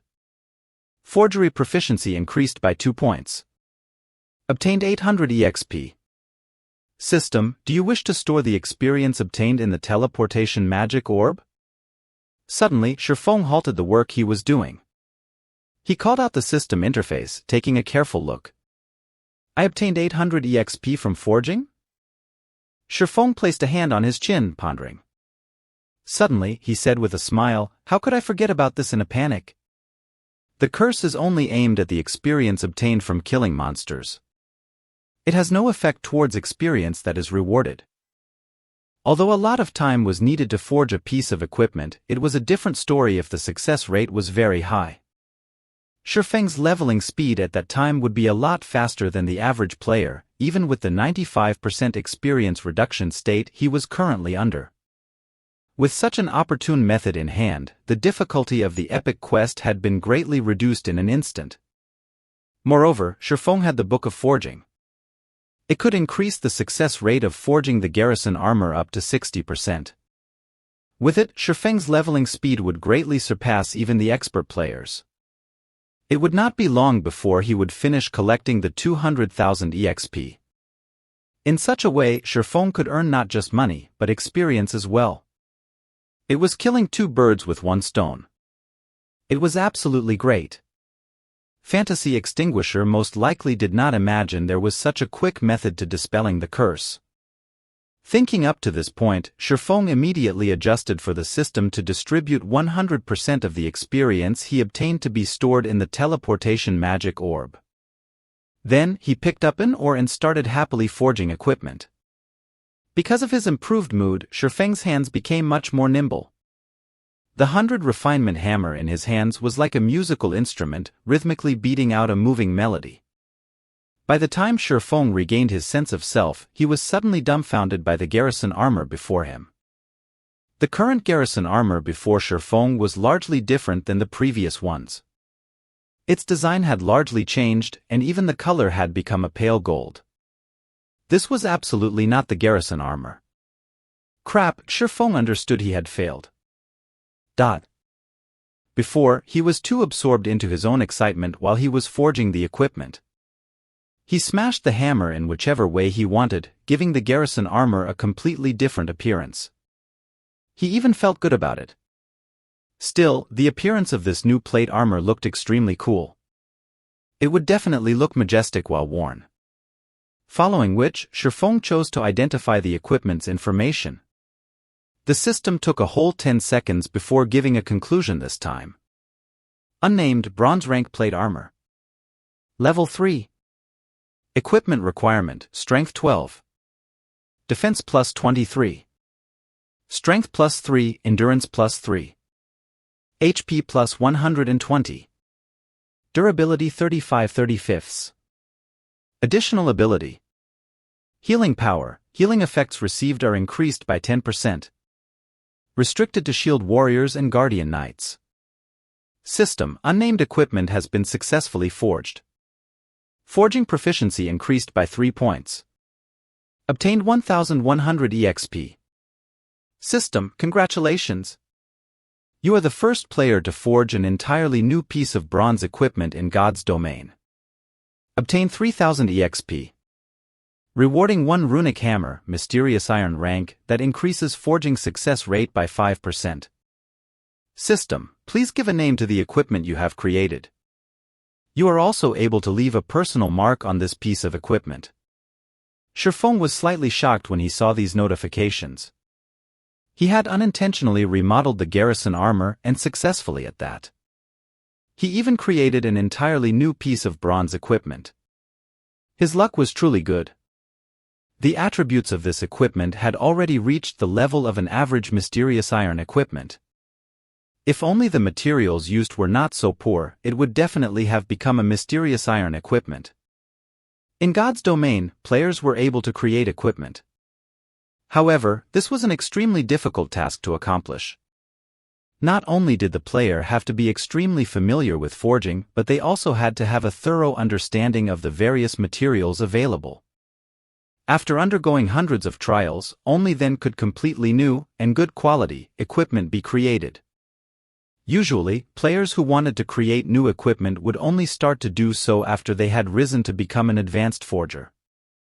After all, to become a master forger, not only did a player require sufficient proficiency, they also needed to create 3 entirely new pieces of mysterious iron equipment and also 1 entirely new piece of secret silver equipment. Only after all those conditions were achieved could a player become a master forger. Due to this condition, the players who became master forgers were extremely rare. Meanwhile, Shifeng unintentionally created an entirely new piece of bronze equipment. Of course, the Book of Forging's effect played a large part in contributing to this success. Since the color has become a pale gold, and it's giving off a dull glow, let's call it the Glimmer chest piece. Shifeng immediately confirmed the equipment's new name. After which, he left an imprint of a black flame at a corner of the equipment. This imprint was the equivalent of a forger's name. In the future, when others see this symbol, they would know that this equipment was created by Master so-and-so. At the same time, the symbol also served to prevent others from falsifying the equipment's original creator. In the blink of an eye, the equipment's information also had a change to it. Cléma Tiestpiece, Bronzerang Playdorma. Level 3. Equipment requirement, Strength 12. Defense plus 23. Strength plus 3, Endurance plus 3. HP plus 120. Durability 35/35. Additional ability. Healing power, healing effects received are increased by 10%. Restricted to shield warriors and guardian knights. On the right breast of the glimmer chest piece, the mark of a black flame appeared. The flame constantly faded in and out of existence, further enriching the aesthetics of the glimmer chest piece. System: a black flame imprint has been successfully registered. This imprint has been bound to your gaming account and nobody else is able to use it. System: naming successful. Forging design for the glimmer chest piece has been automatically generated. Player can now voluntarily draw the forging design for the glimmer chest piece, allowing others to learn the forging design. Suddenly, an additional window appeared in Shifeng's lifestyle panel. It was called Forging Design Creation, and it allowed players to create their own forging designs. Shifeng felt endless ecstasy when he saw this new window. This was the benefit of creating something original. As long as Shifeng had a pen and drawing paper, he could fabricate as many forging designs for the glimmer chest plate as he wanted. This was the treatment that was only available for original creations. Forging designs were much more valuable than the equipment itself. In Shifeng's previous life, countless master forgers constantly researched various materials and used all sorts of methods to develop new equipment. Other than trying to become a grandmaster forger, their main goal was to obtain an original forging design. This item was the reason why some master forgers were extremely rich. The process of fabricating a forging design was very simple, and they could easily make tens to hundreds of them any time they wanted. Otherwise, how much money could they make, even if they exhaust themselves by forging equipment every single day? With the glimmer chestplate forging design, earning 10 gold coins was a small matter. At that time, it was even possible for Shifeng to earn up to 30 or 40 gold coins. After all, there were a lot of players in White River City and no shortage of guilds either. Afterward, Shifeng continued forging glimmer chest plates, no longer forging garrison armors. Both of them required the same materials to make, however, the glimmer chest plate had a cooler-looking appearance and even came with an additional ability. There was another benefit for an original creation. When forging your own creation, the success rate for it was increased by 10% and the equipment would also have a higher chance to come with an additional ability. As long as the glimmer chestplate's fame spread, Shifeng would have no troubles selling its forging design. Time passed bit by bit. Shifeng was completely unaware of his surroundings as he forged equipment. His heart was filled with the thoughts of money. 1 gold coin. 2 gold coins. 3 gold coins. Piece after piece of shining golden equipment piled up in the entire forging room. When 10 hours had passed since Shifeng rented the forging room, a loud notification had come from the system. Only then had Shifeng suddenly realized 10 hours had already gone by. His gains were even more shocking, however. He successfully made a total of 142 pieces of equipment, and the materials he had bought were nearly depleted. Amongst the attributes of the equipment, there were some that were good, and some that were bad. The difference between them was the healing effects. The bad ones had 5%, while the good ones had 12%. There were a total of 76 pieces that had their healing effects below 7%, 48 pieces that had their healing effects between 7% and 9%, and 18 pieces that were between 10% and 12%. These pieces of equipment filled up over half of Shifeng's bag space. At the same time, Shifeng's proficiency also had a big increase, reaching up to 514 points. Shifeng was now halfway to becoming an intermediate forging apprentice. Shifeng took out the teleportation orb to have a look. The experience it had currently stored up was close to 150,000. As long as Shifeng continued putting in an effort for several more hours, he would be able to store up the 200,000 and immediately go to the Moonlight Forest. The speed at which Shifeng gained EXP was at least 2 to 3 times faster than the guild leaders of first-rate guilds. After leaving the Forging Association, Shifeng ran to the auction house. Currently, a majority of the average players should have already risen to level 3, whereas many veteran players should have risen to level 4. Only expert players would be closing into level 5. After all, a lot of experience was required to rise from level 4 to level 5. The amount needed was at least 3 to 4 times the amount needed to rise from level 3 to level 4. Right now was the perfect time for Shifeng to sell the level 3 bronze equipment. The various guilds should also have amassed quite an amount of wealth after more than 10 hours had passed, so it was a good chance for Shifeng to make a big catch. If another period of time were to pass, the prices of equipment would most likely be greatly reduced. After arriving at the auction house, Shifeng noticed that the number of logistic players present significantly had reduced. It seemed as if they were no longer as enthusiastic towards the garrison armor as before. "Fellow brother, why are there suddenly so few people at the auction house?" Shifeng walked up behind a logistic player asking. The tall and bespectacled logistic player was slightly surprised, explaining, "Have you been killing monsters outside town all this time? You don't even know about such a huge matter?"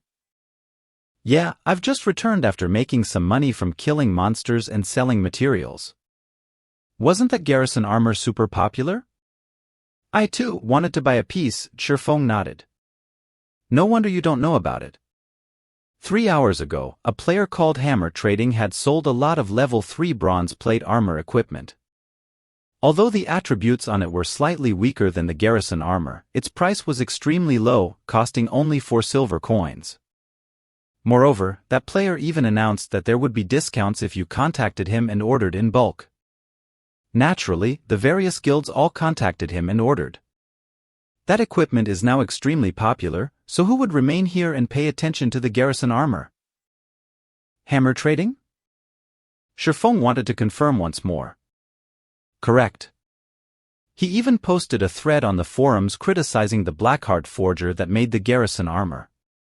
Currently, the thread has already received more than 7 million clicks. With it, that guy has quickly become a famous person in White River City. I heard many large guilds have already sent out an olive branch to him, trying to recruit him with a high price. The logistics player had a face filled with envy while he spoke. He couldn't help but wish he could turn into Hammer Trading. That way, he would be able to live a life filled with beauties and riches. Shifeng only smiled at the player as he turned to walk towards an empty seat. He sat down and called out the game's official forum. He wanted to have a good look at this Hammer Trading who nearly robbed him of his business. In Shifeng's previous life, Hammer Trading did not reveal himself as quickly as this. Before Shadow scouted him, he had been playing God's Domain with tens of fellow schoolmates. With the support of these schoolmates, in addition to some chance meetings that had allowed him to become an intermediate forging apprentice, he managed to become acquainted with the upper echelons of Shadow. At that time, there were very few intermediate forging apprentices. The bronze equipment that was forged at the time was also very popular. Seeing such a situation, Shadow also wanted a share of the profits. So, they paid a large price to hire Hammer Trading. Along with the continuous support of Shadow Workshop, Hammer Trading grew to become a shocking figure, becoming a relatively famous forger and earning Shadow a lot of money. Afterward, Hammer Trading also obtained the Forging Talent 1, in addition to the great support from Shadow, allowing him to become a master forger. During those times, he did not have the slightest hint of respect for Shifeng, who was the guild leader of Shadow at that time.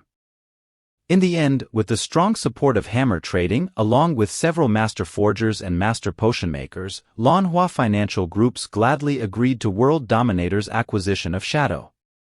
Otherwise, Lanhua Financial Groups would not have agreed to the decision without hesitation and dismissing Shifeng at the same time. Shifeng opened the forums for Starmoon Kingdom, his heart lamenting over how fate was toying with him. In this life, just when the garrison armor was beginning to sell like hotcakes, hammer trading appeared to break off his road to wealth. Shifeng couldn't help but admit that he and hammer trading were rivals in life. Shifeng stole the forging talent from hammer trading, whereas hammer trading turned around to break off his road to wealth. Browsing the forums of Starmoon Kingdom, Shifeng quickly discovered a thread marked in red, positioned at the top of the forum. Upholding justice starts from us. We absolutely cannot let this black-heart forger do as he pleases. I am a forger with a kind heart. These large, bright red words caused Shifeng's brows to furrow. What kind of trouble is he trying to cause here? The number of clicks exceeded 10 million. Out of curiosity, Shifeng had opened the thread. Shifeng looked at the eloquently written condemnation that had over 10,000 words. The article had justifiably mentioned that the cost of making a piece of bronze equipment did not even exceed 1 silver coin. However, the blackheart Shifeng sold his equipment for up to 30 silver coins. He was ripping off other players. Hence, hammer trading wanted to oppose Shifeng.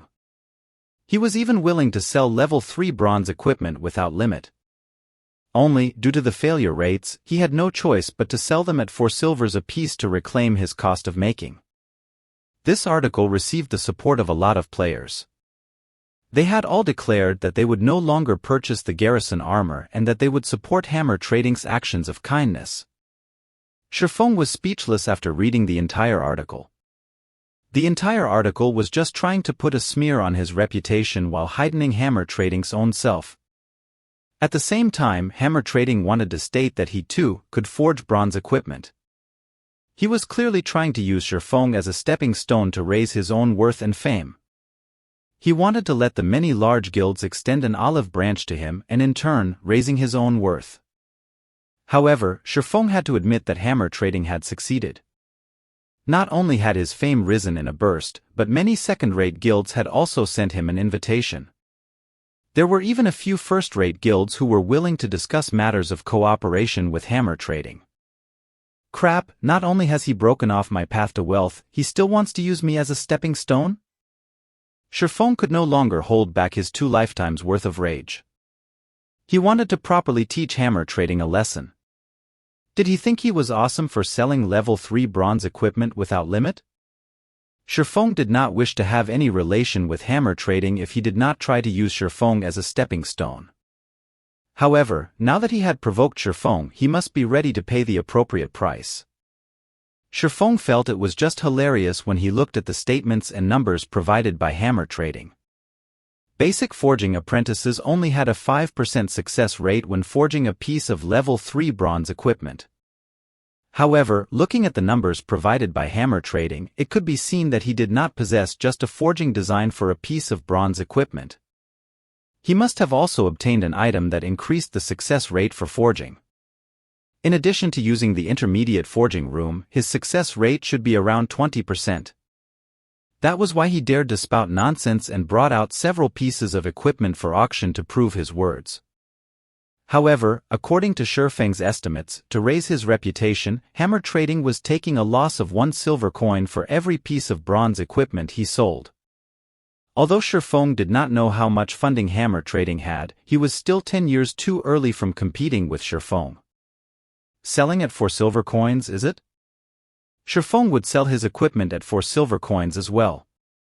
He had the Philosopher's Stone and the Book of Forging, so his initial cost was just slightly more than 10 coppers. Including his terrifying success rate, Shifeng was looking forward to seeing who had the last laugh. Without holding anything back, Shifeng immediately posted a thread on the forum anonymously. The article was titled "A Shockingly High-Quality Plate Armor on Auction House." Afterward, he called up the interface for the auction house, placing 20 pieces of the worst glimmer chestplate on auction.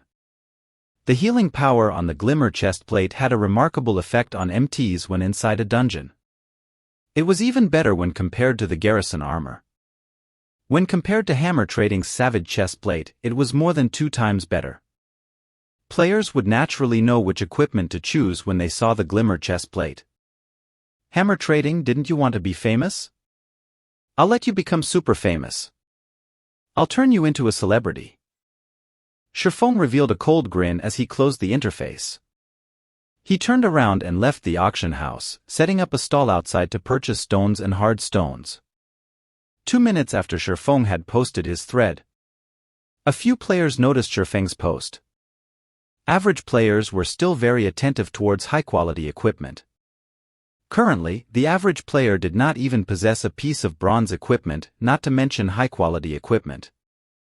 So, naturally, they wanted to get a glimpse. The moment these players arrived at the auction house, they were stupefied by what they saw. The attributes on the Glimmer chestplate was just too good, especially the healing power. It was definitely the most beloved ability for an MT when inside a dungeon. After they finished looking at the attributes, the players chose to try wearing it. They looked at their own appearance when wearing the Glimmer chestplate. Streamline mold, dashing figure, and even a faint radiance coming off their bodies. There was also a flickering black flame on their left breast. They looked absolutely awesome. It was as if they had become the heroes from Legends while wearing the Glimmer chestplate, valiant and powerful. Then, they looked at the selling price. It actually only required 4 silver coins. These players did not dare believe their eyes. Such high-end equipment was only selling for 4 silver coins. If they did not buy it, they would be doing a disservice to their own lives. Even if they did not have much money on their persons, they were willing to sacrifice everything they had to buy the Glimmer chestplate. Within a short 15 minutes, Shifeng's post had become the topic of the forum.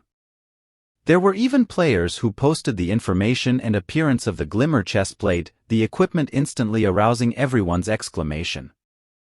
Shield warriors and guardian knights could not help but wish they could obtain this high-end equipment right that instant. However, when they wanted to go to the auction house and buy it, there were only 4 pieces of the equipment remaining. Moreover, every one of those pieces had their prices bait up to more than 6 silver coins. One MT from an elite party had reluctantly chosen to borrow money from all over the place. In the end, he successfully won a piece for 7 silver coins. When the Glimmer chestplate arrived in his hands, he no longer minded the money he owed for it.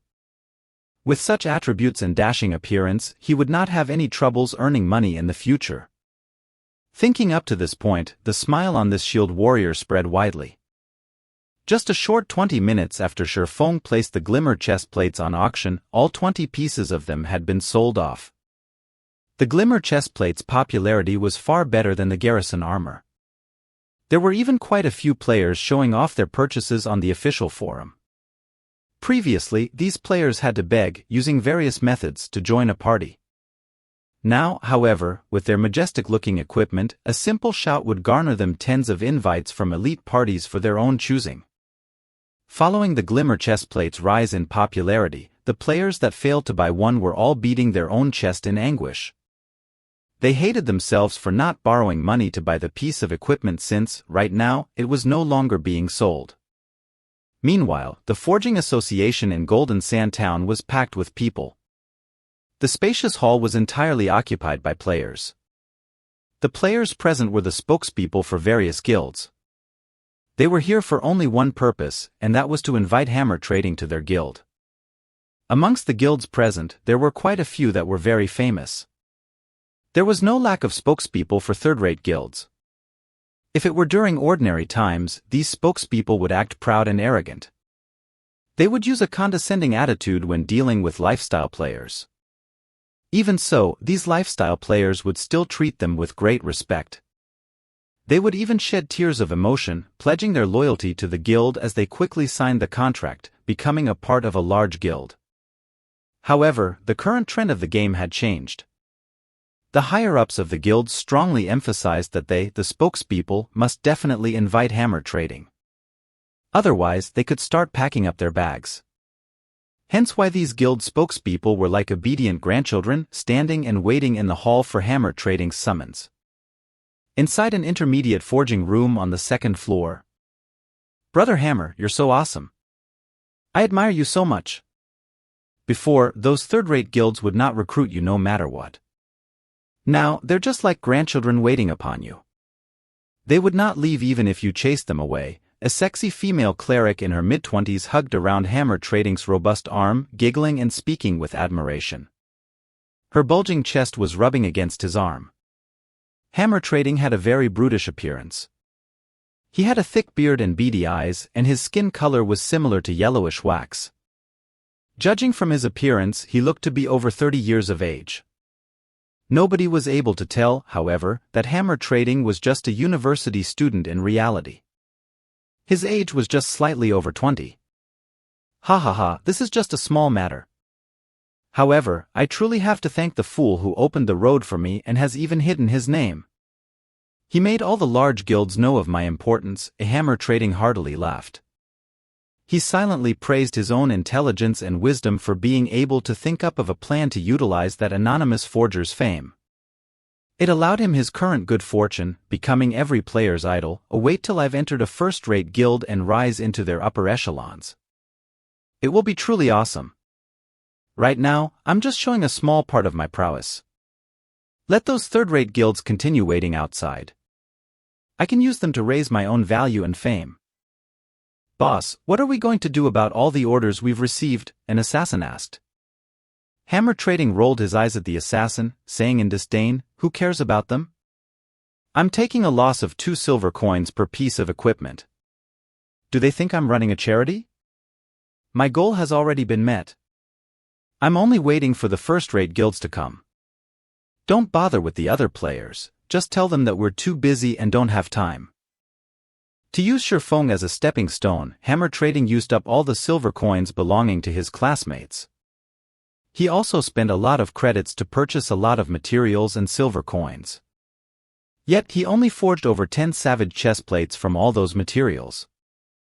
So, selling each piece at a maximum of 4 silver coins caused a major loss for him. However, all his sacrifices were worth it. As long as he was recruited by a first-rate guild, he could get as many materials as he wanted, a huge salary, and even a line of female players desiring his attention. Hammer Trading felt invigorated just from thinking of all these benefits. Suddenly, a berserker entered the forging room with a panicked expression. What happened, Hadron? Seeing as you're in such a hurry, has the upper echelon of a first-rate guild arrived? Hammer Trading teasingly asked. Big trouble. A lot of top-tier equipment has suddenly appeared at the auction house. All the players on the game's official forum are discussing it now, and the number of clicks on the post is madly increasing. The post has over 5 million clicks right now, and many guilds have started to notice it. Moreover, the equipment is being sold by the same anonymous forger. The equipment's price is set at a minimum of 4 silver coins.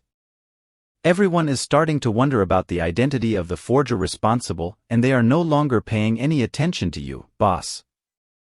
Moreover, there are already a few first-rate guilds who made a declaration on the forum. They are willing to hire that forger with a high salary and make him the chief forger of their guild. A few representatives of large guilds downstairs have also started leaving for the auction house. Hammer Trading's expression froze when hearing Hadron's words.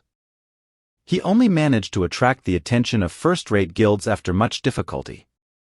However, now that anonymous forger stole his wind. If he did not steal it back, those first-rate guilds would most likely forget about him. He has such nerve to steal my wind and position. Don't blame me for not being polite. Making that kind of top-tier equipment has a high cost and low success rate.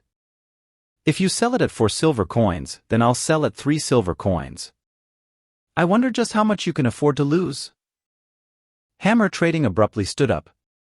He wanted to let Shifeng know he would definitely not let the position of chief forger and his future happiness go. He was already taking a loss of 2 silver coins for making the savage chest plate that had inferior attributes.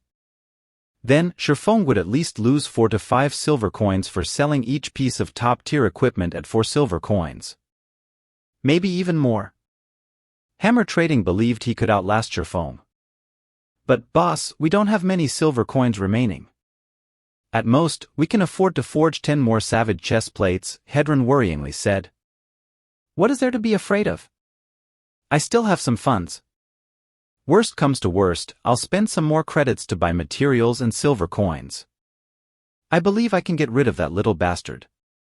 For every piece of equipment that little bastard sells, he's taking a loss of at least double or triple of ours. Why should we be afraid? Hammer Trading confidently asked. He assured himself that Shifeng, too, was trying to attract the attention of first-rate guilds by doing such lossful business. However, he would definitely be the final champion. An hour later, a few additional Savage chest plates appeared on White River City's auction house. Their minimum selling price was 3 silver coins each. At the same time, a new post appeared on the game's official forum. For the benefit of the masses, Hammer Trading have decided to sell the Savage chest plate at 3 silver coins each. I will make a stand against this blackheart forger to the end. Requesting support. Requesting encouragement. Suddenly, a wave of players followed the post, sending it to the top of the forum. Every one of them supported Hammer Trading's kind actions. As a result of this incident, all of White River City became lively. Everyone understood this was a competition between two forgers that were capable of forging bronze equipment. Every player in White River City watched on with anticipation. The ones who would profit from this exchange, in the end, would definitely be them, the players. It would not be long before they would be able to purchase bronze equipment at a low price. Newbie.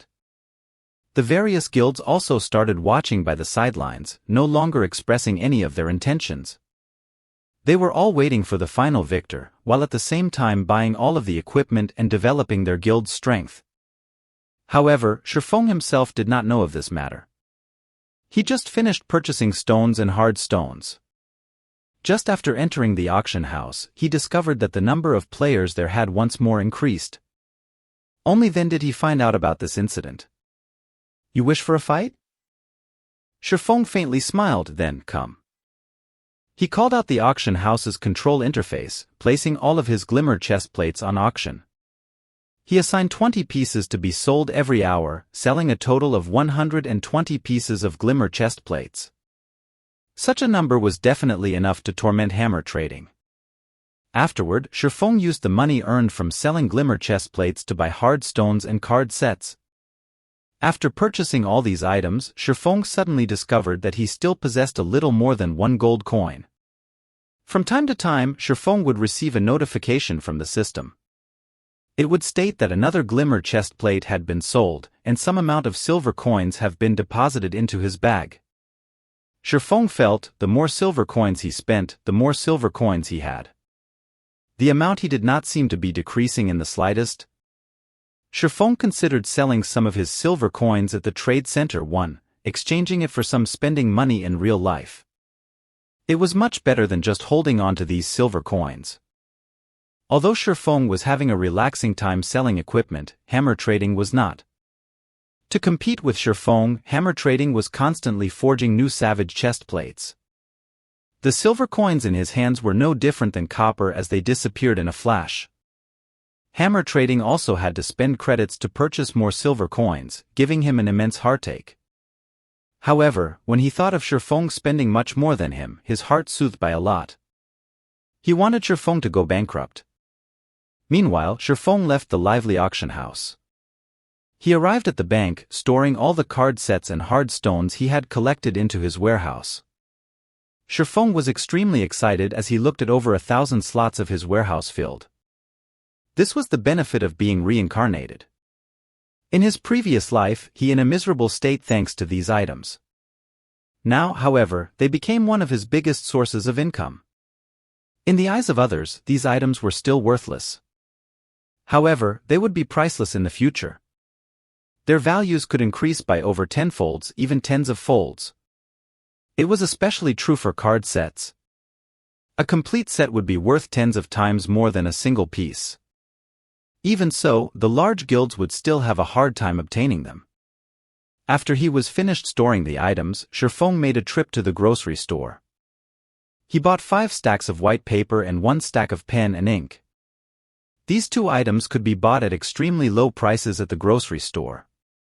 A stack of 200 white papers only sold for 10 copper coins, whereas a stack of 20 bottles of black ink sold for 15 copper coins. The best feathered pen also only sold for 20 copper. Even so, Shifeng's casual purchase far exceeded the daily income of an average player. An average player would definitely be unable to spend in such a way. However, to Shifeng, these copper coins could no longer be considered money. Moreover, these items were all necessary for making forging designs. Shifeng would still buy them even if they cost 10 silver coins. After buying the items, Shifeng headed for the Forging Association. "Sir, do you need any cooling beverages? I have here the best fruit juice in Red Leaf Town. It tastes extremely good, and it is only 1 copper coin per cup." A fragile-looking young lady nervously asked a male guardian knight.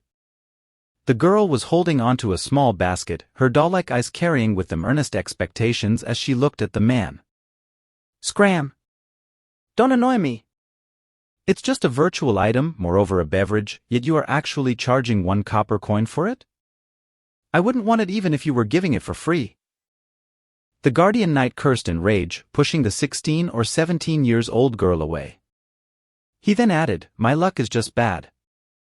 Just you wait and see, I'll take care of you if I don't get to buy a glimmer chestplate because you delayed me." The girl that was pushed down but did not cry. Instead, she stood up without wavering. She clapped the dust off her clothes, proceeding to another player with a smile on her face. Shifeng was faintly shocked. He never imagined the girl to be so tough. The average female player usually would not carry out such laborious tasks, not to mention receiving the insults from other players. When Shifeng looked at this girl, he was reminded of his own past self. Shifeng used observing eyes on the girl. Violet Cloud, level 1 cleric. Shifeng's heart slightly tightened when he saw this name. This girl was actually Violet Cloud, one of the top 10 clerics in God's domain. If he could recruit her to his side, his team would have a considerable future. Ha ha ha. This is a virtual game, yet you're actually trying to earn money by selling cold beverages? Do you think your milk tea sister won? Only idiots would buy them. Seeing that you're good-looking, why don't you come over to my place tonight? I can even give you 1 silver coin. A lecherous man in his 30s walked up to Violet Cloud, drooling as he harassed her. "Sir, I am only selling cold beverages. Please have some self-respect." Violet Cloud retreated a step, resolutely saying, "I've given you praise, yet you're still headstrong. You're but a lowly lifestyle player. If you don't agree with me today, then you can forget about doing business here in the future." The lecherous man threatened in rage. He blocked Violet Cloud's path, staring at her snow-white neck and licking his lips. "How could you act in such a way? You are simply shameless." Violet Cloud's eyes were filled with anger. However, she could not win against him in a fight. If she were to continue wasting time here, even her final hope would be gone. "Hee hee, I am shameless. What are you going to do about it? Bite me?" The man felt even better when he looked at Violet Cloud's panicked expression. Watching Violet Cloud trying to hold back from crying and the tears that were rolling about in her eyes, she became even more lovable. "Uncle, please give way. I want 1,000 cups of fruit juice." Shifeng used observing eyes on the lecherous man. His name was displayed as Drifting Blood, and he was currently level 3. At this stage of the game, his level was considered relatively good. Drifting Blood turned towards Shifeng, sending him a glare, saying, "Brat, this girl is mine. If you don't wish for something to happen to you, then scram. You want 1,000 cups? Then I want 10,000 cups. Do you think you're a tycoon capable of simply taking out 10 silver coins? If you continue competing with me like a fool, I'll send you back to level 0. If fighting were not prohibited within the town, he would have long since gotten rid of Shifeng. Ha ha ha. An amusing show this early in the day. Go for it. Don't hold back. Don't argue if you can fight. What a tycoon, spending 10 silver coins just like that. Unfortunately for him, he's angered Fatty Bear of Martial Union. There's going to be an amusing show to watch. Dog's Fart Tycoon, I bet he's just boasting to impress the girl. If he can really bring out 10 silver coins, I'll live stream myself eating shit. Quite a few busybodies stopped to watch the occurring scene. They all started a discussion about Shifeng's actions. Shifeng did not pay any attention to Drifting Blood at all. He grabbed Drifting Blood's shoulder, applying a slight force. Before Drifting Blood could react, he was already kneeling on the ground. No matter how much strength he used, even to the point where his face had turned beet red, he still could not stand back up. The surrounding onlookers were immediately dumbfounded. Shifeng was just too courageous, directly taking action within the premises of Red Leaf Town. Was he not afraid of being caught and jailed by the guards? Also, how did Shifeng possess such immense strength? He had actually suppressed a level 3 Guardian Knight with a single hand. Brat, you're dead for sure. Just you wait till the guards arrive. Drifting Blood looked towards Shifeng, smiling in disdain. However, after waiting for some time, the guards had still not shown up. Shifeng paid no attention to Drifting Blood as he firmly pressed him onto the ground, preventing him from even moving. Shifeng looked towards Violet Cloud, his other hand holding out 10 silver coins, saying, "Gay 1,000 fruit juices, thank you." The players on the street, who were previously discussing amongst themselves, suddenly turned silent, their eyes nearly popping out of their sockets. This was 10 silver coins, not 10 copper coins. Currently, they had felt extremely wealthy to even have a single silver coin on their person. On the other hand, Shifeng had just simply taken out 10 silver coins. How rich was Shifeng? Was he really a brother tycoon? Violet Cloud rubbed her eyes. She looked at the 10 coins in Shifeng's hand that gave off a silvery glow, her expression filled with incomparable shock. Originally, she thought Shifeng was just trying to help her by saying so. Never would she have imagined that he would truly take out 10 silver coins to buy 1,000 cups of cold beverages that nobody wanted. Drifting Blood was similarly shocked. However, that shock quickly turned into greed. He thought about snatching the 10 silver coins and using them to buy a glimmer chest plate. There would even be leftovers remaining. Brat, I'm a member of Martial Union. If you don't want to be killed back to level 0, then immediately give me 20 silvers. If you do so, I can consider letting you off this time. Otherwise, you'll have to take responsibility for the consequences. Drifting Blood's gaze was affixed to the 10 silver coins as he threatened in a chilling tone. Paying no attention to Drifting Blood, Shifeng looked at Violet Cloud. Seeing that the girl did not react, he asked, "Do you not have that much fruit juice?" I only have 156 cups of fruit juice with me. How about you give me a silver coin and I'll sell all of the fruit juice to you? Is that all right? Violet Cloud worried that she would anger Shifeng. What would she do if he suddenly decided not to buy? At the same time, she also wanted to thank Shifeng for helping her, so she reduced her selling price. All right. I wonder how long it would take for you to make 900 cups of fruit juice? I want all of them, Shifeng nodded after some thought, asking. The surrounding players were all dumbfounded. What was he planning to do? Did this brat know the value of 10 silver coins? Did this brat truly fancy this young lady? Looking at Violet Cloud's panicked expression, Shifeng could not help but break into a laugh. No need. I can still afford to pay such an amount of money. If you really sold them to me for 5 silvers only, then you wouldn't be able to earn much. Shifeng waved his hand. Shifeng was not in a hurry to turn Violet Cloud into one of his subordinates. However, he was absolutely not going to let her go. If Shifeng acted too impatiently, he might cause her to grow suspicious of him.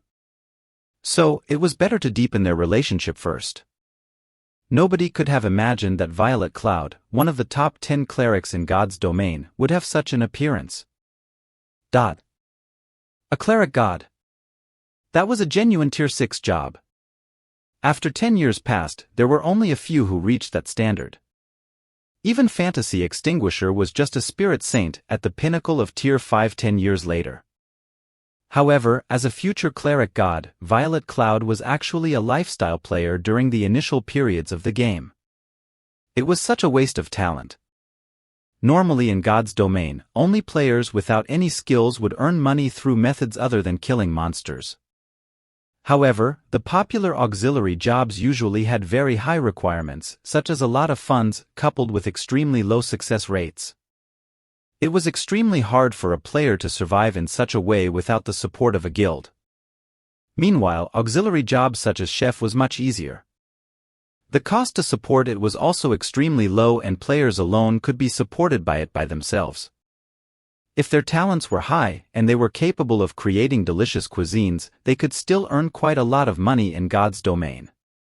However, delicious cuisines usually required advanced cooking recipes and materials. These items were hard to obtain, so trying to earn a lot of money would not be easy. It was truly hard to imagine that a future cleric god would be such a clumsy young lady. He recalled that Violet Cloud was one of the members of Ouroboros during her first 3 years in God's domain. When the snow goddess left Ouroboros, Violet Cloud similarly left the guild. From then on, she was just a solo player. When she had become a Tier 4 great cleric, countless first-rate guilds tried recruiting her with shockingly high prices. Ouroboros also tried countless times to invite her back. Unfortunately, Violet Cloud did not pay attention to any of them. Her actions greatly angered those first-rate guilds. Since they could not obtain her, they would destroy her. Hence, they sent many experts to assassinate Violet Cloud. Unfortunately, not only did Violet Cloud not get destroyed, instead, she became even stronger. She massacred the players sent by these guilds, giving them a crushing defeat. Not long after, she advanced her job to Tier 5, becoming a brilliant cleric saint. This caused those first-rate guilds to become even more helpless. In the end, Violet Cloud became a Tier 6 cleric god. At that time, she searched for all those first-rate guilds to have her revenge. These guilds could only pay the price of blood to quell this matter. From then on, Violet Cloud became one of the top 10 cleric gods in the entire world. This incident caused the upper echelons of Ouroboros to greatly regret not asking her to stay all those years ago. As a result of this incident, everyone made fun of the inability of the upper echelons of Ouroboros. Instead of utilizing those with potential, they were only using those bootlickers whom they were fond of. In the end, they had missed the chance to become a super guild. However, Sherfone could not find a guild insignia on Violet Cloud's person right now.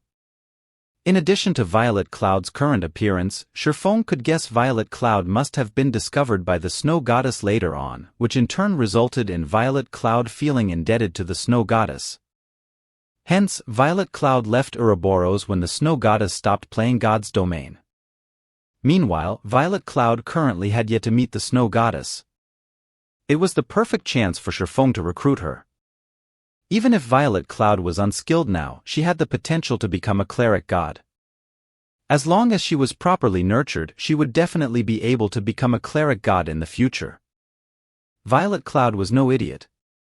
When she heard Sherfone saying so, she stared at Sherfone in a panic, both her hands covering her poorly developed chest as she retreated a step. "Sir, aside from selling fruit juice, I won't be selling anything else. If you are regretting it now, you can take back your money." Violet Cloud handed over the silver coins she had just received. However, her eyes still carried with them a hint of unwillingness as she did. At her time of despair, a person suddenly emerged, saying that he wanted to purchase 1,000 cups of fruit juice. Moreover, he was even willing to wait for 30 hours without reducing her pay. She would not believe Sherfone had no ulterior motives, even if she were beaten to death. Forget Violet Cloud, even the surrounding players would not believe it. If Sherfone did not have any ulterior motives, why would he save her? He even spent 10 silver coins to buy those unwanted beverages. Sherfone looked at Violet Cloud's vigilant expression and actions. He then looked towards her smooth flat chest, suddenly laughing, "You're overthinking things. I really have no interest towards your flatlands. I'm only buying this many because I just happen to have a use for fruit juice. If you don't wish to sell them to me, then so be it. I'll just find someone else to buy them from." Saying so, Sherfone released Drifting Blood as he turned away and left. However, Drifting Blood was not willing to let Sherfone go. Sherfone publicly humiliated him by forcing him to kneel with just a single hand. Moreover, when has Martial Union been afraid of anyone? Since the guards didn't seem to be paying attention, it would be extremely easy to get rid of Sherfone. Thinking so, Drifting Blood pulled out a weapon and used charge at Sherfone. With his sensitive 5 senses, Sherfone naturally knew of Drifting Blood's actions. Shifeng spun around to face him, pulling out the abyssal blade and using parry. Zang! Drifting Blood's greatsword hacked at Shifeng's sword. Instead of hurting Shifeng, however, Drifting Blood was knocked back by 3 yards. The durability of the greatsword in his hands instantly reduced by 2 points, and he looked at Shifeng in shock. He did not understand how a person like Shifeng would have such great strength. Shifeng was like a beast in human skin. The surrounding players were similarly shocked. Drifting Blood was a berserker, so he must have definitely added a lot of strength points. He was also at level 3 similar to Shifeng, so how could the gap between them be so great? These players did not know, however, that this was still only half of Shifeng's real strength. After all, Shifeng could obtain 6 free attribute points for every increase to his level. It was 1.5 times that of an average player. Not to mention Shifeng's body was protected by bronze and mysterious iron equipment. There was even the powerful magic weapon. Even with just half of these aspects, Shifeng's strength far exceeded the average player. If Shifeng's strength had not been reduced by half, just by activating the strength-hidden basic skill and the strength provided by the magic weapon, Shifeng could destroy that basic greatsword without a problem. Brat, you're courting death. See how I'll take care of you. Drifting Blood naturally would not believe that Shifeng was his match. He immediately stood back up, lifting his greatsword as he looked at Shifeng. Idiot! Shifeng sheathed the abyssal blade, having completely lost interest in Drifting Blood. Watching Shifeng store his weapon, Drifting Blood thought Shifeng had become afraid and wanted to beg for mercy. However, he would not forgive Shifeng. Drifting Blood further increased the power in his hands. Just as Drifting Blood was about to slash at Shifeng, he was immediately sent into a fainted state. Before Drifting Blood could turn around and curse the bastard that attacked him, he suddenly discovered 6 silvery white armored guards standing before him. Without saying anything further, the guards placed Drifting Blood in shackles. "You've violated a town law, take a trip with us. Any resistance and you'll be killed without consideration." The 2 guards grabbed Drifting Blood from both sides, turning around and dragging him away. Crap, you've got the wrong person. I'm just an ordinary citizen. It's that bastard who attacked me first. You guys should be arresting him. Drifting Blood continuously pointed at Shifeng, yelling injustice and rage. However, the guards paid no attention to his bellowing, taking him away immediately. Everyone was also in shock. Why did the guards only appear now? Moreover, they even apprehended the wrong person. What sort of situation was this exactly? Could Shifeng actually be an NPC, a part of the nobility? Only nobles would have such authority.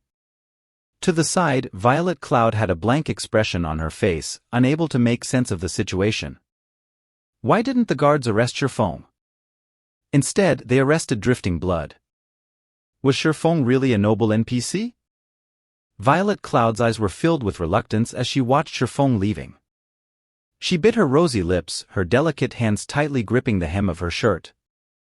Of course, she was not reacting so because of how handsome Shifeng was, but instead, she was truly in need of money. Those 10 silver counts were too important to her.